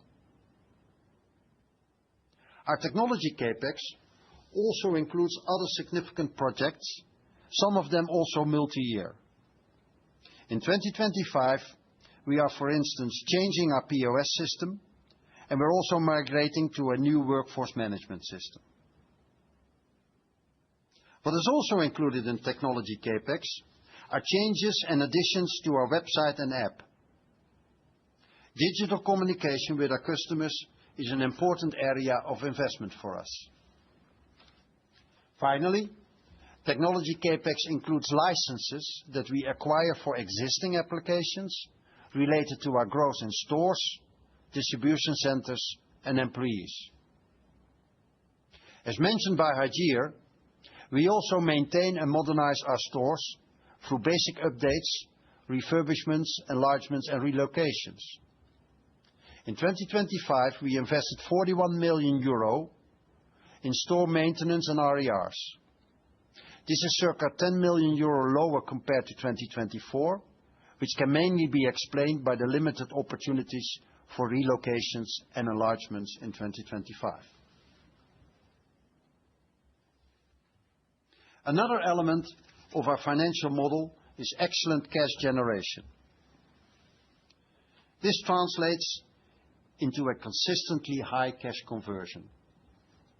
In 2025, cash conversion was 83%, in line with our historic levels, where 2023 was exceptionally high at 104% due to very strong sales in the last quarter, resulting in an exceptionally low year-end inventory level. Our excellent cash generation is also reflected in our operating cash flow of 12.3% of net sales, gradually increasing from 7.3% in 2019. Last year, we completed 3 financing transactions. First, in March, a debt repricing transaction, repricing 3.5 billion euro, delivering annual recurring interest savings of 19 million euro. Then, in October, a cross-border 1.6 billion euro debt raise split between a $1.3 billion tranche and a 490 million euro tranche. We again hedged the US dollar exposure fully back to the euro, and we hedged 100% of the interest rate risk on this US dollar tranche, resulting in an all-in euro fixed rate of under 4.6% on this portion. As part of this transaction, S&P upgraded our public credit rating to BB+ with a stable outlook, while Moody's reconfirmed its Ba1 stable rating, which they had upgraded earlier in the year from Ba2 positive. The proceeds of this transaction, together with 150 million euro surplus cash from our balance sheet, were used to fund a 1.74 billion euro share redemption that was completed later in October. Finally, also in October, we completed a leverage-neutral repricing and extension transaction, pushing out the maturity of 580 million euro of our senior term debt by 4 years to 2032, and repricing a total of 3.125 billion of our debt, generating annual recurring interest savings of 14 million euro. We've de-geared since the October transaction, reducing our net leverage from 3.4 times to 3 times by the end of 2025, driven by our continued EBITDA growth and cash flow generation, and including a dividend payment of 450 million euro in December. This slide summarizes our operating performance over the past 3 years. The results highlight the strengths of our financial model, with net sales up 16%, operating EBITDA up 14%, and a record number of 384 net new stores added, which is an increase of 13% compared to our base end of 2024. Finally, I would like to update you on our trading performance so far in 2026 and share our outlook for the remainder of the year. Today, we are in week 13. As a reminder, Action operates a 52-week and 12-period reporting calendar, with quarters of each 3 periods with 4, 4, and 5 weeks. That means that we are today in week 5 of our period 3, which is the last week of our first quarter. The information on this slide covers year-to-date until last week, being week 12. As you can see, our overall sales growth for these 12 weeks was strong at 14.5%. Like-for-like sales growth was 4%. The like-for-like sales growth year-to-date was mainly driven by a 2.7% growth in transactions. This 4% like-for-like sales growth is slightly below where we expected to be, with outperformance in January, but slightly below expectations in February and March period up to date. If I compare to quarter 4 last year, we see a clear step up. Although this is also true for France, with positive 0.9% year to date versus negative 2.7% in quarter 4 2025, this is where we are behind versus our expectations. The challenging consumer environment in France continues, but we see that the actions that we've taken by lowering prices, increasing promotions, and making changes to our assortment are working. We still have more to come, and it's also true that some simply need more time to take full effect. All other countries in the aggregate are performing slightly above our expectations. Last year, we ended with 3,302 stores. Our store openings in 2026 are on track. Up to and including week 12, we opened 24 stores. By the end of this week, we'll have opened 9 more stores, bringing our total store count to 3,335. Last Sunday, our cash and cash equivalents stood at 900 million euro. In line with our practice of recent years, we're planning to pay another dividend. Given the current geopolitical and economic uncertainty, we will do this once we have reached a level of cash and cash equivalents of circa 1 billion euro, which should be early May.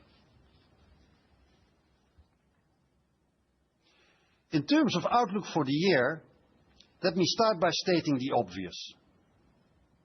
The ongoing geopolitical tensions in the Middle East will increasingly influence global supply chains, will most likely lead to higher inflation, and will certainly impact consumer confidence and spending power.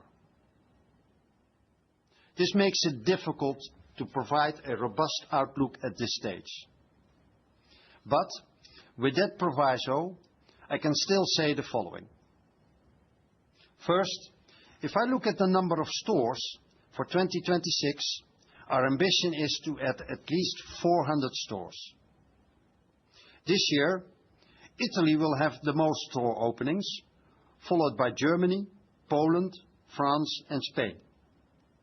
And we'll have 2 new countries, Croatia and Slovenia. Today, compared to last year at the same moment, year to date we're actually 18 stores lower. That is because the spread in our planning this year has, relative to 2025, more stores in the second quarter. So I can say that we are on track to realize this ambition. Second, we expect like-for-like sales growth to continue at the current level in the first half of the year and slightly higher in the second half. This reflects the lead time for some of the changes that we've made and continue to make to prices, promotions, and assortment, in particular in France. It also reflects last year's development over the quarters in like-for-like sales growth performance. For the year, that means that I expect to come in at around 4 to 5% like-for-like sales growth. Finally, our EBITDA margin. Last year's EBITDA margin was 14.8%. If I look at the current year, the continued investment in prices and promotions will lead to a slightly lower gross margin, more in line with 2024. Also, with the expansion and like-for-like sales growth as I expect, we will have the benefit of operating leverage, but there will also be inflation in our OpEx lines. If I add that all together, I expect that we'll be able to keep our EBITDA margin stable at 14.8%. And that brings me back to the uncertainty of the here and now. There is, of course, a downside risk from possible scenarios as these events in the Middle East unfold in the form of higher costs. Whilst we are hedged on electricity costs, we are seeing higher diesel for transport, and there may be knock-on effects on sea freight pricing. But at the same time, we know that our format is resilient, and we have seen that our performance is robust over economic cycles.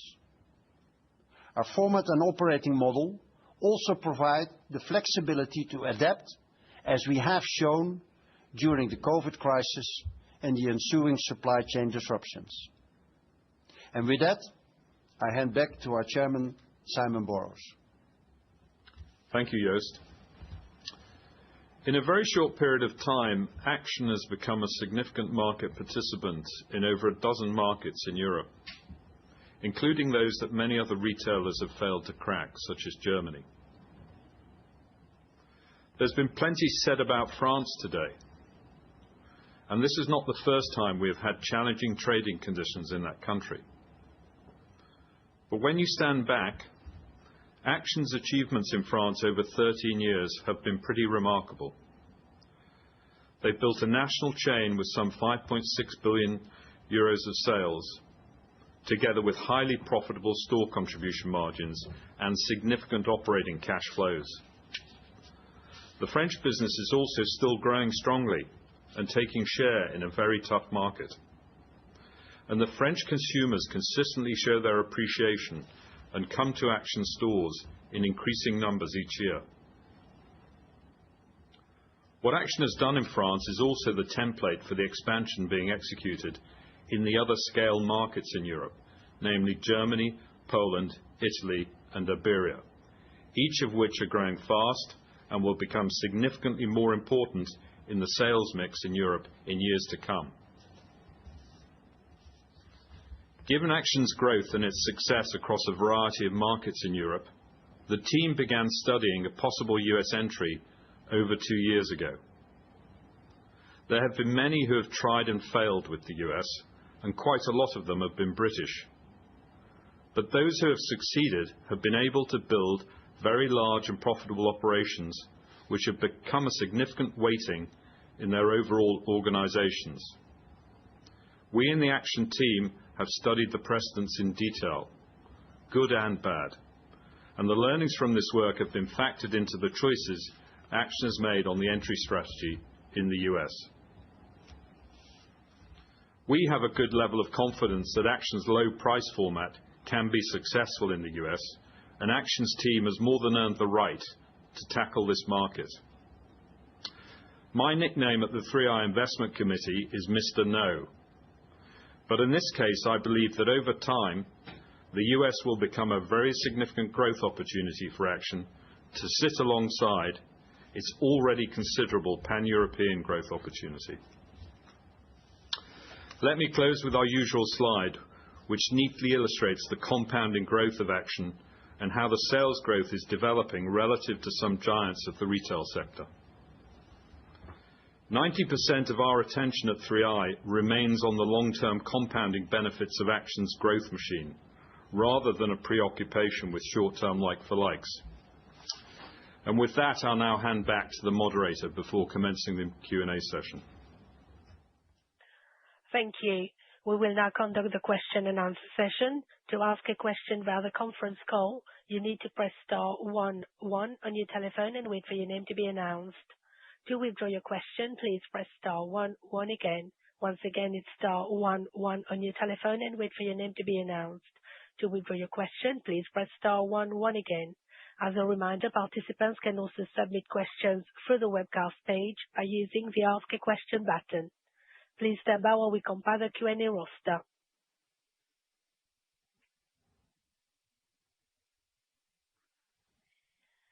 We are now going to proceed with our first question. The questions come from the line of Will Woods from Bernstein. Your line is open. Please go ahead. Good morning.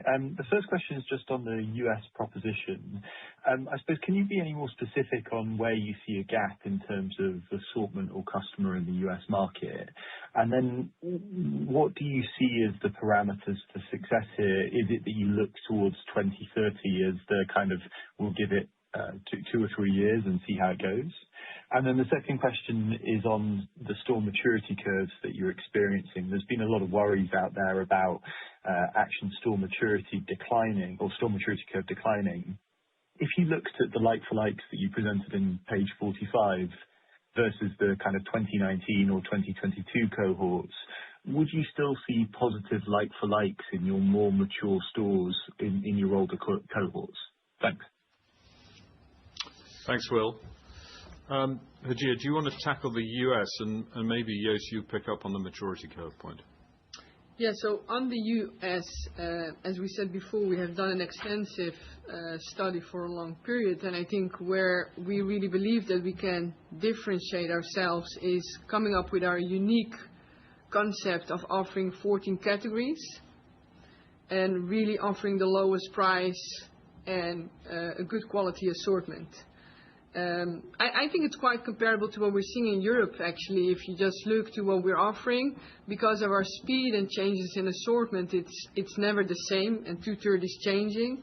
And I think that's also where we see the opportunity in the US. Very much on price and a good quality.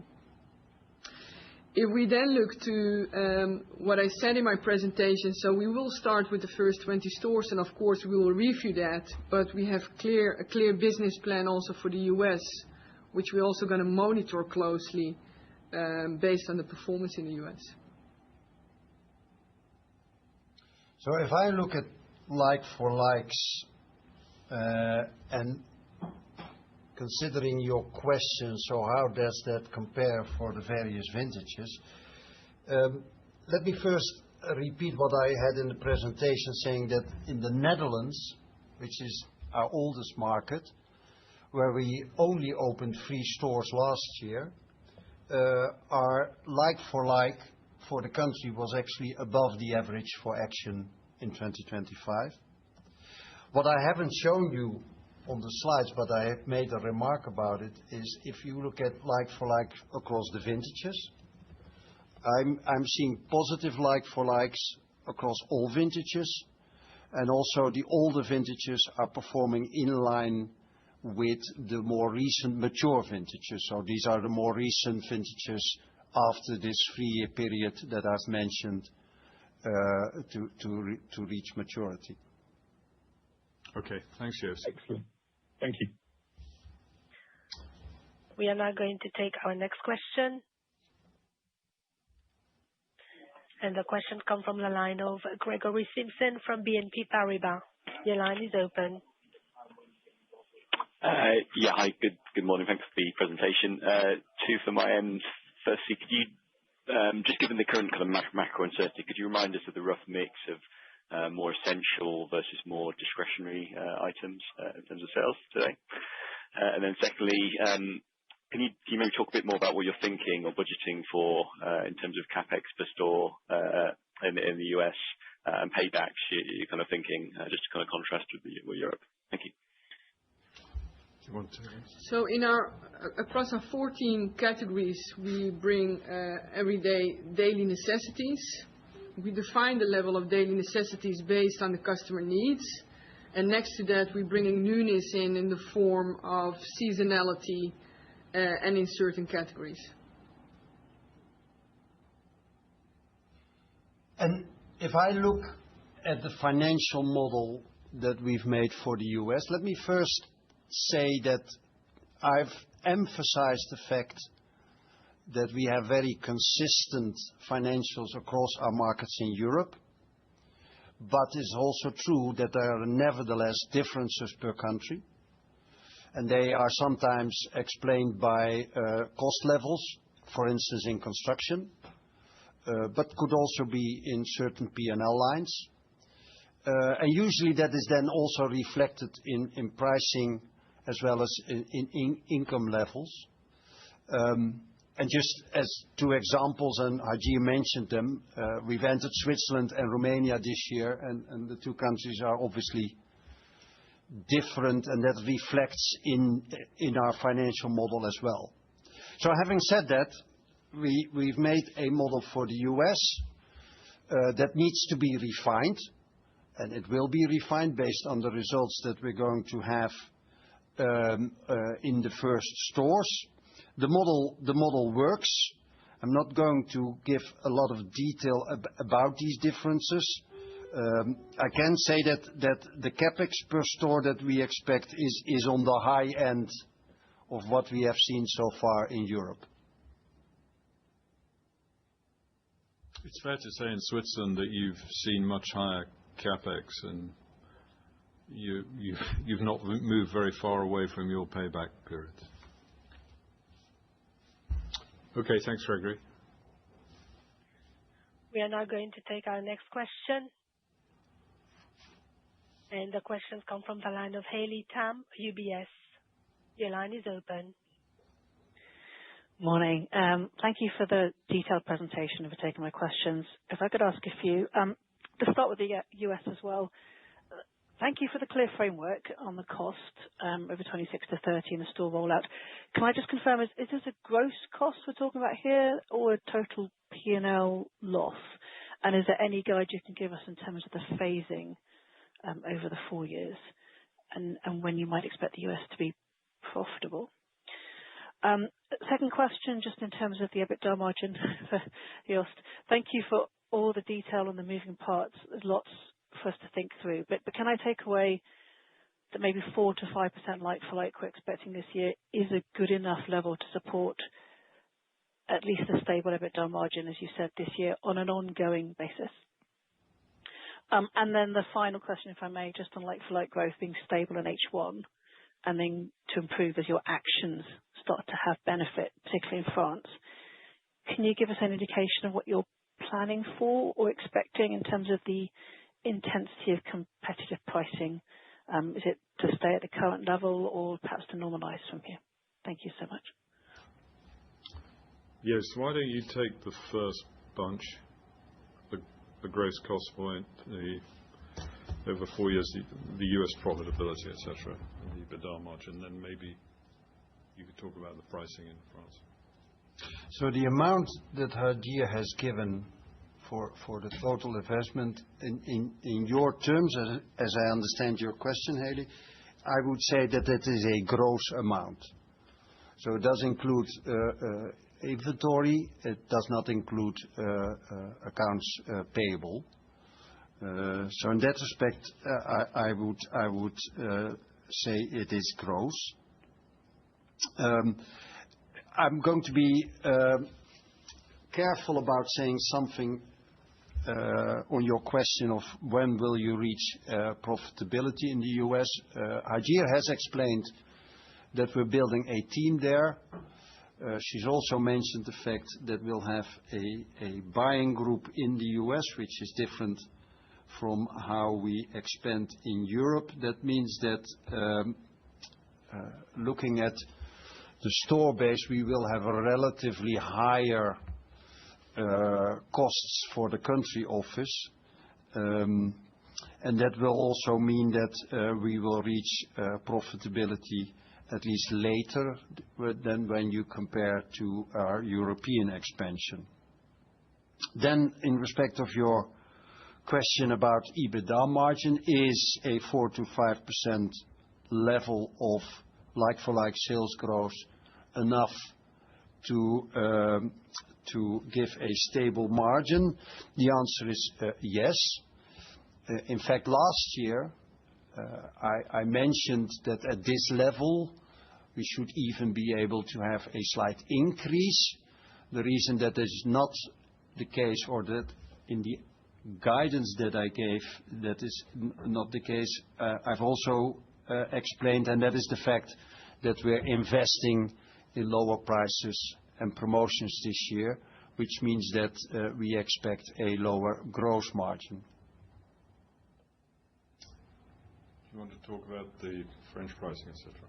Yeah. So on an indication, consumer sentiment in France is not going to change overnight, and we also do not expect that it's going to change the coming period. Having said that, we have been able to lower prices in Q4 around 450, and we also have continued to lower prices in Q1. Joost talked about the performance in the first quarter versus the last quarter of the year, where you already see an improvement. On the competition and the prices, that is very difficult to indicate, because I think if we now see energy prices going up, normally you also see that the pressure on price competition is also coming down. So this is really something which we monitor closely, where we're on top of it, and if needed, we will continue to lower prices. That's very clear. Thank you. We are now going to proceed with our next question. And the questions come from the line of Andrew Lowe, Citi. Your line is open. Hi, thanks. I've got a couple. The first one is for Simon. 3i Group shares are now close to 20% discount to NAV, so arguably makes more financial sense for you to use the Action cash flows to buy back your own shares rather than direct stakes in Action. So the question is, what authorizations are required in order to do this, and how quickly could you potentially launch a buyback? It was mentioned that Action is expected to pay a dividend in May, so is it possible to do it before this, or would full year results be feasible? The second question is on the white space figures that you've given helpfully on page 34. When you update the assumptions each year, do you update the assumptions for all of your markets? You mentioned which markets drove the 200 increase. Italy and Spain didn't feature in there, but you've clearly got very good momentum in those markets. So I'm curious why those white space assumptions haven't gone higher. Thanks. Do you want to pick that one up, and then I'll come back on the buyback question? Yeah. So on the first part around the assumption, so white space figures assumption for all the markets was the question, eh? Maybe. Yeah. Did you look at all markets, or did you? So what we normally do is maybe to clarify that process, once per year, we have all the local teams together with the central team looking into the white space potential, the learnings of last year, and see how we can adjust and improve that per country. So that's being covered for all the countries which we're having in place. If we look to Italy and Spain, they were driving a big part of last year. So that exercise has been done extensively. If I said the majority of the 200 is coming out of the 4 countries which we have mentioned, Italy and Spain is adding up to a couple of stores, but not significant anymore compared to the exercise which we have done in the past. Okay. And then on the buybacks, we take regular authority to do this at the AGM. So we have authority in place, and we will refresh that in June when we have our AGM for this year. We're sort of very alive to the pros and cons of this, and we obviously monitor it against other priorities for our cash. We don't have any gearing. The balance sheet is very strong. And I think if the discount was sustained, then we would very actively consider this, but I can't say more than that at the moment. Thanks. That's really helpful. We are now going to take our next question. And the question comes from a line of Manjari Dhar from RBC. Your line is open. Good morning. Thank you for taking my questions. I also have 2, if I may. My first question is on the US as well. I was just wondering, how are you thinking about growing brand awareness in the US versus in Europe, where you're already quite established? Should we expect some higher marketing spending in the US in the early days? And my second question is just on gross margin. Yes, I appreciate you commented on gross margin for this year, but over the medium term, should we expect gross margin to increase further as direct sourcing increases? And what timeline are you looking at for that 20% direct sourcing target? Thank you. Yeah, so maybe to start with the US, we expect in our assumptions that in the first phase that we will invest more on marketing than what we have done in the European countries. Having said that, if you just look to the Action concept and the customers' reactions in Europe, we also expect that over time that will be in line with what we're having here in Europe. But for the first period, we absolutely expect that it will be higher. Joost, do you want to talk about the gross margin? Yes. So Hajir mentioned the fact that last year, 2025, the share of direct sourcing was 17.6%. And we've also said that our longer-term strategic objective aim is to get to a level of 20%. Having said that, it's not a straight line. So buyers can make choices, and these choices can also mean that they allocate volumes differently, also depending on, let's say, the circumstances in the broader supply chain. The reason I'm saying that is obviously that last time that we had disruptions in that area, we also saw that percentage actually slightly decreasing for a period of time before it started to increase again. And as I've said, I don't know how this is going to develop, but it could be the case that in certain scenarios there will also be different choices impacting this percentage. Having said that, if the percentage increases, as I have explained, that will mean a higher gross margin because of the reasons that I have explained, the fact that we need that because we also have higher costs. Yeah. The plan is to get to 20% at some point, but whether this is the year, let's see. Okay. I think that's fine, Manjari. We will now proceed with the next question. And the questions come from the line of Jeremy Kincaid from VLK. Your line is open. Good morning. 3 questions from me. Firstly, just picking up on the direct sourcing point again. So just so I understand it correctly, there will be obviously some cost savings, but then you pass 2/3 of that on to the customer, and then 1/3 is to absorb costs. But then on top of that, there's also working capital drag due to the nature of the accounting and the goods being on boats and being transported.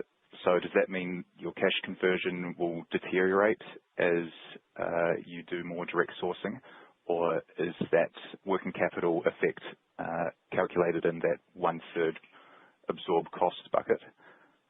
My second question is on France. Obviously, in March, there was a €2 tax put on small parcels which were being imported, which obviously could impact some of your competitors. I was wondering if there was a noticeable impact on your sales arising from that. And then finally, on the POS and workforce management system, I'm just wondering if we should estimate or expect any margin upside in the future from those investments. Do you want to take these? So your question about working capital impact from a higher share of direct sourcing. So if you look at the payment terms that we have for Europe, this is 60 days and 30 days for small and medium enterprises.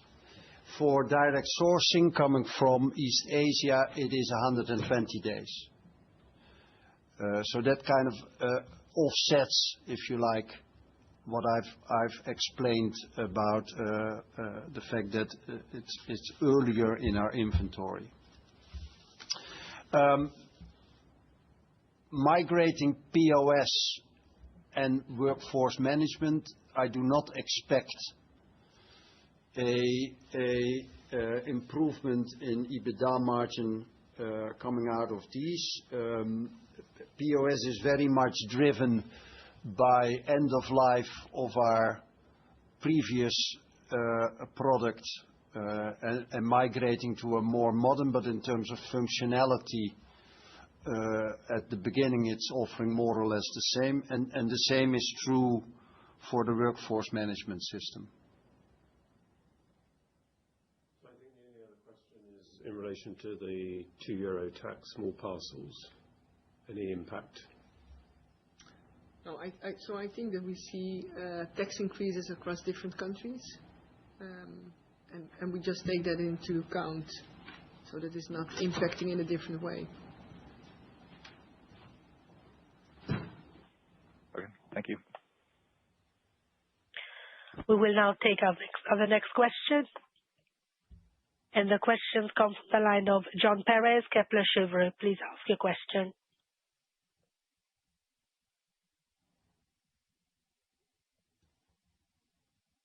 John Perez, your line is open.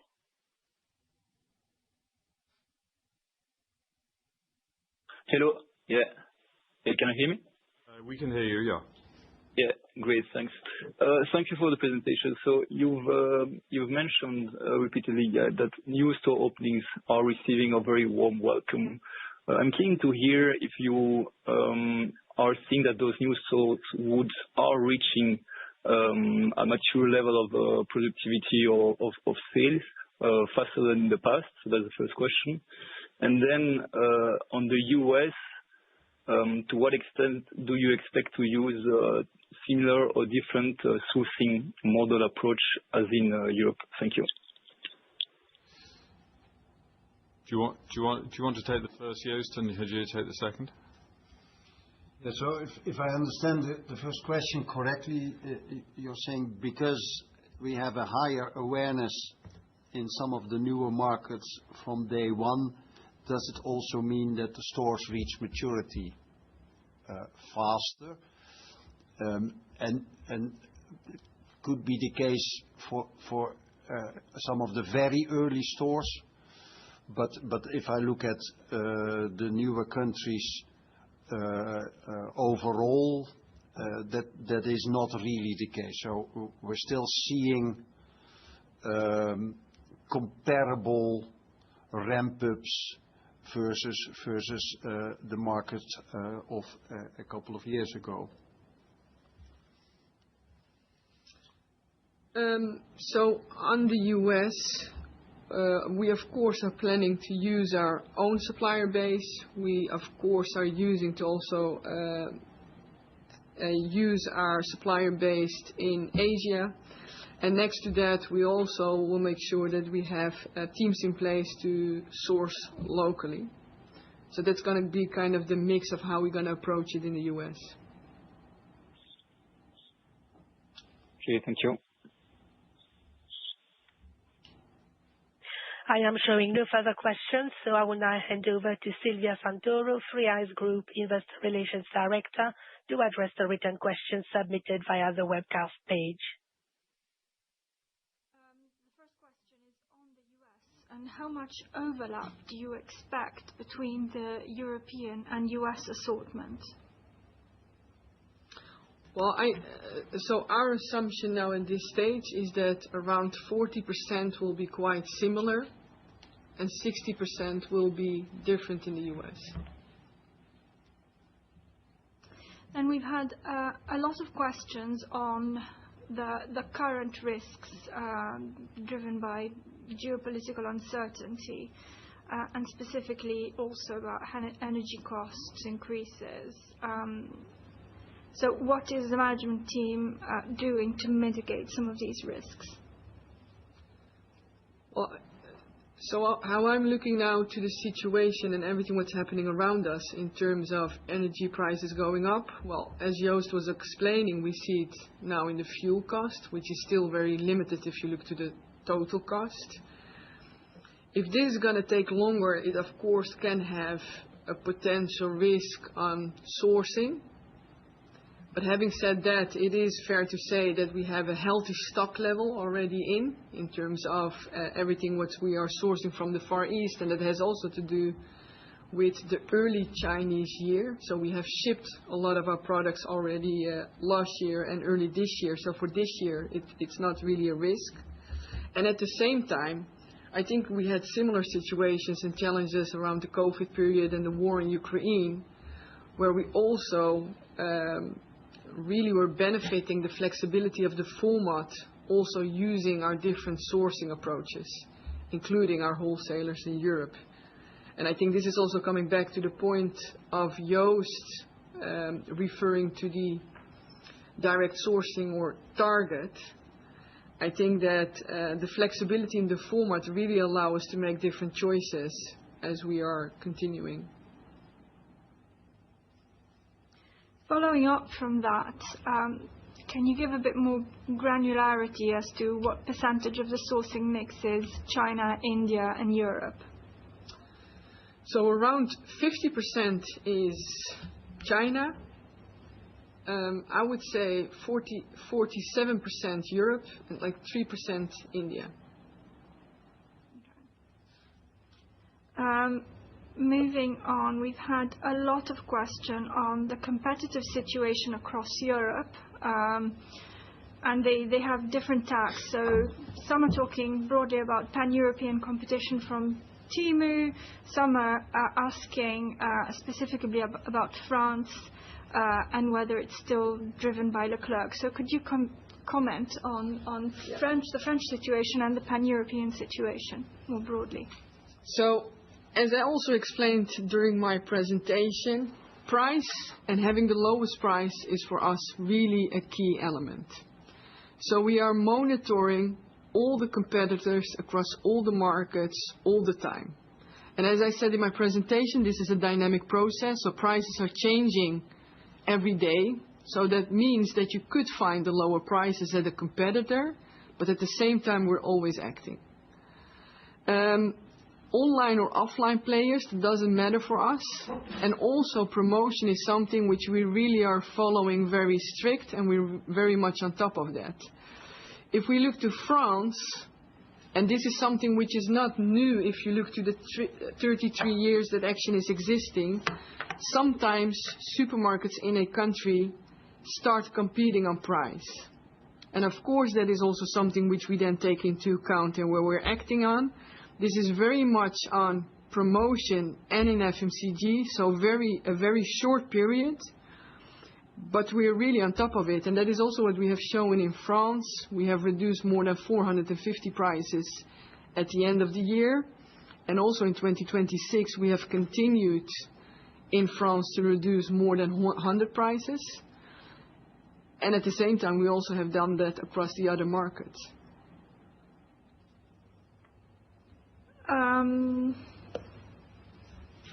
Can we just pick up on Temu and general merchandise? Because general merchandise actually performed well last year across the piece. Yeah. So Temu has, of course, an offer in ranges which we are also offering very much in general merchandise. I think general merchandise over the last 2 years is still performing very strong at Action. And next to that, I think that we also have a lot of daily necessities which are not comparable. And just a quick follow-up question on competition, whether newcomers like Normal, you think, present particular threats? I think Normal is, for us, one of the competitors. And there I just need to explain that Action is quite unique in offering 14 categories and changing assortment continuously. Normal is one of the competitors, which we of course also take into account in all our price measurements every day. But this is very much FMCG, personal care related. So it is only related to one of our categories, where of course, like just all the other competitors in all the other categories, we are following up and acting on.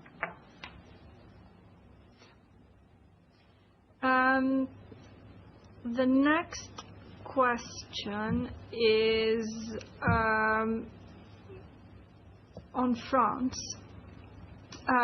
Whether what you're seeing in France would make you change the mix of new openings, and would it make sense to increase other regions relative to France because of the weakness of the consumer there?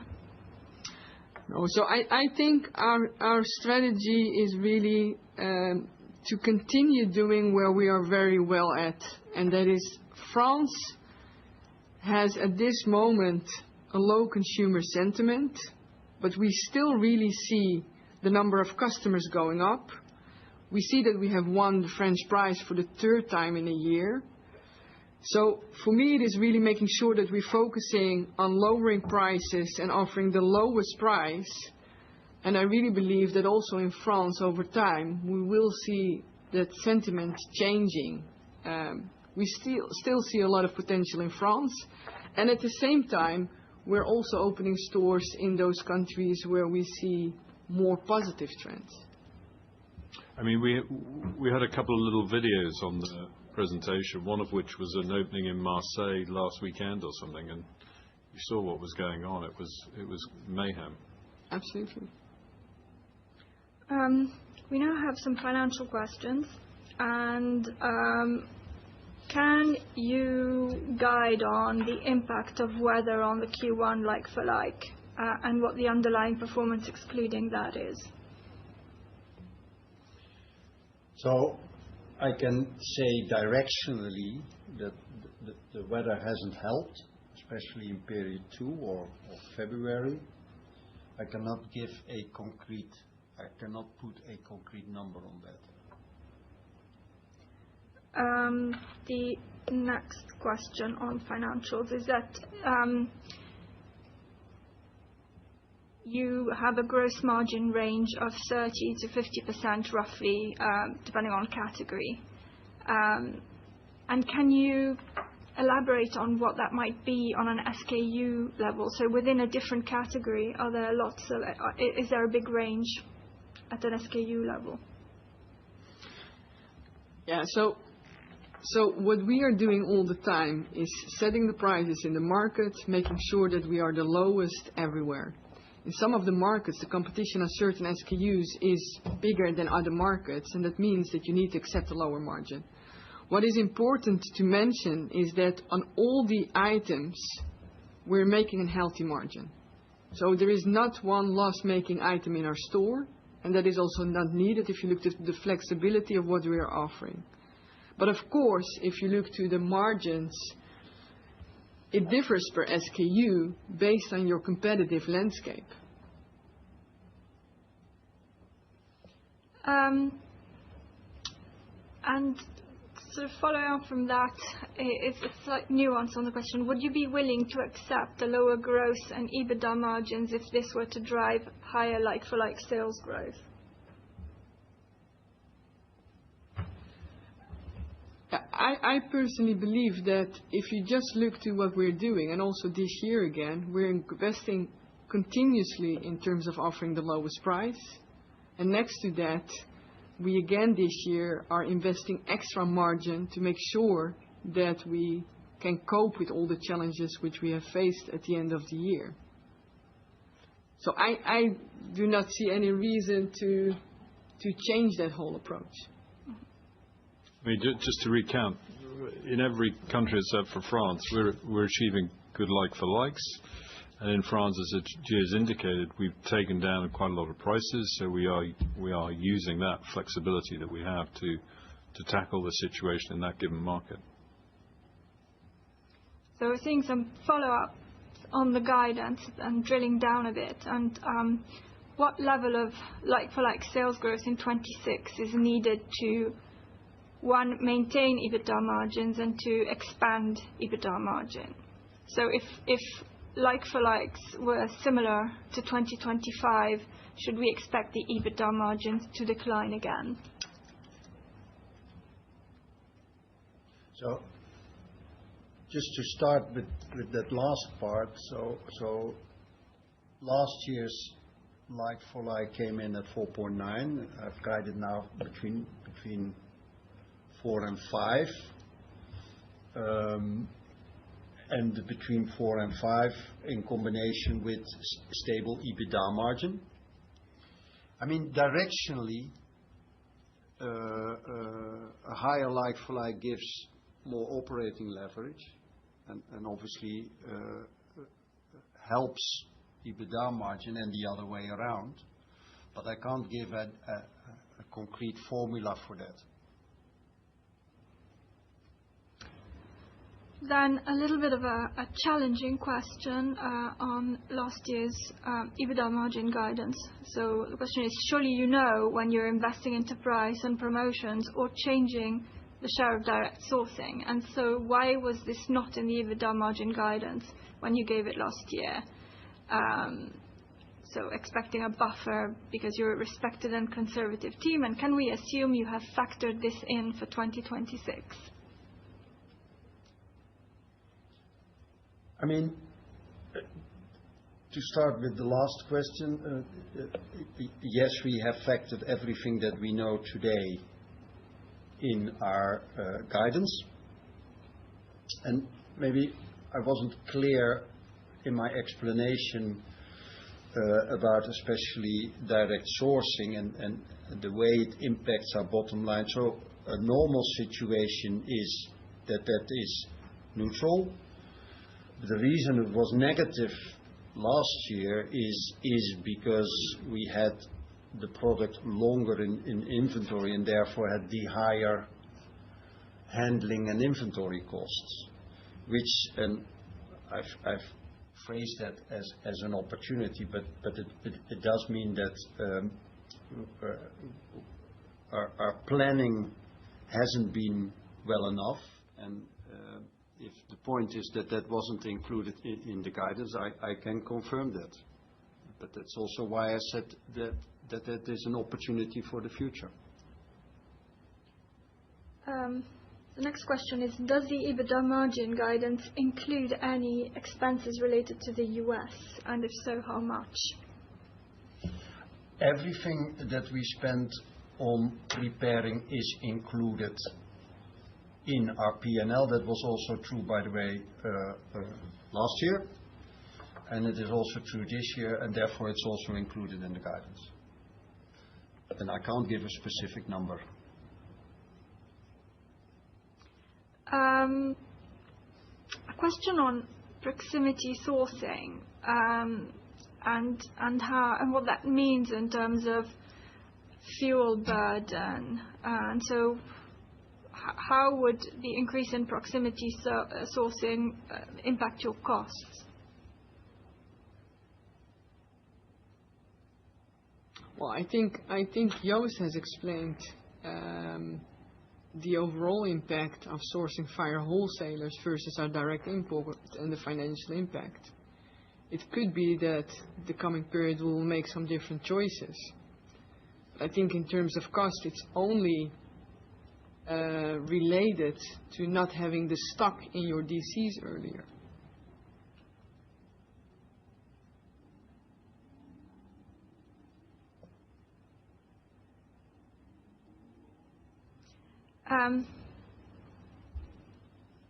Can we check that the lower margin in FY26 versus the underlying 25 margin isn't a reflection of lower operating leverage expectations over the medium term?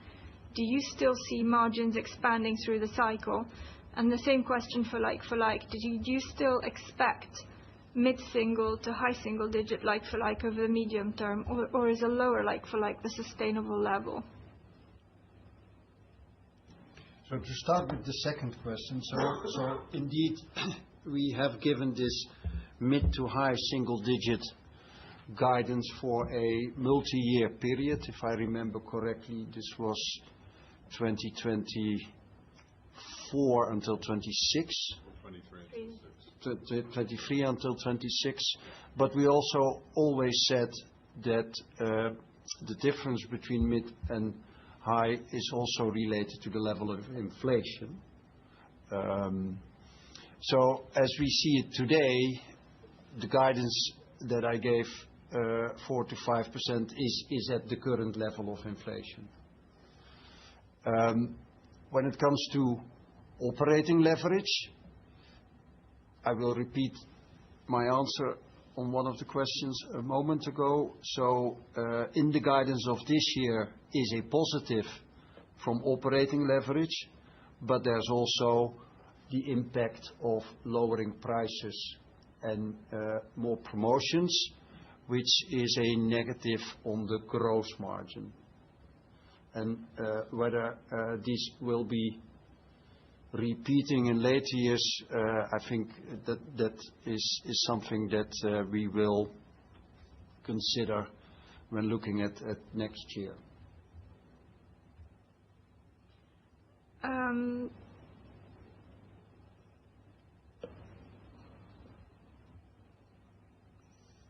Sorry. And then some questions on the US. Given the longer payback profile of the US business, do you plan to disclose its investments and results separately to help investors better understand the near-term drag versus the longer-term opportunity?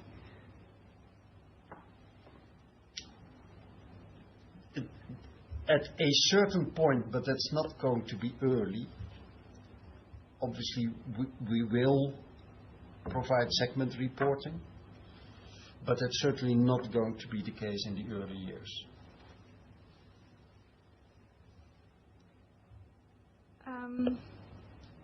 And again, a question on the US. Looking at the cost per store in the US of 100 stores for 350-400 million euro, compared to the cost of opening a new European store, can you just explain why you believe why this is a better use of capital than just accelerated the European rollout?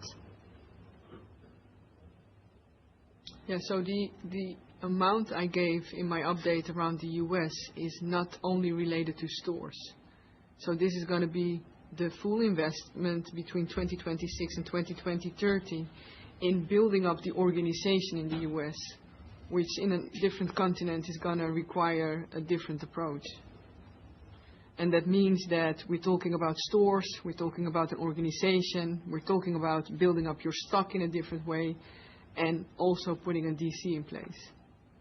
So you cannot just take that full amount and then calculate it back to 100 stores. I think there's a very interesting comparison with Switzerland, where expenses are much higher across the board in Switzerland. Disposable income is much higher across the board in Switzerland, and it's similar to the US in that regard. So you have both sides. You have benefit on one side and a negative on the other, but the equation looks very attractive as long as we get traction on our stores.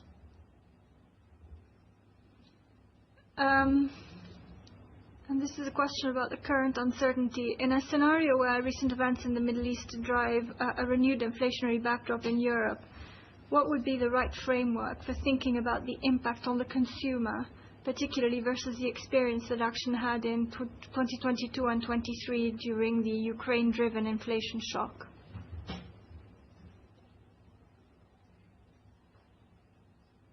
Isn't it fair to say that most retailers like a bit of inflation? Well, if we just look historically to higher inflation periods, we always have benefited of those periods. So that is fair to say.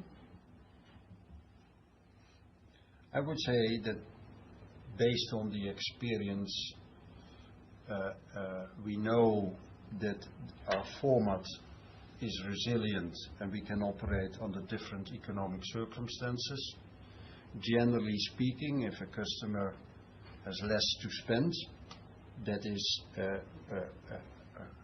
a negative for everybody if they spend less, but it's also a positive for us because of customers looking for better value alternatives. And as I say, if you look at past experience, that has always worked out positive for our results.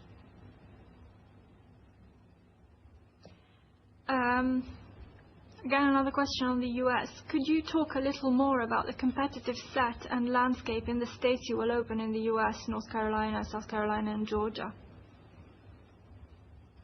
Can I talk more about the competitive situation, the competitive landscape? Well, we of course also had a look at the competitive landscape, but I do not want to talk too much about it, as the market study really indicated that the Action concept is quite unique in terms of what we're offering. So we really believe that we're bringing something different with our 14 categories, our changing assortment, our low-priced items, but also our good quality products.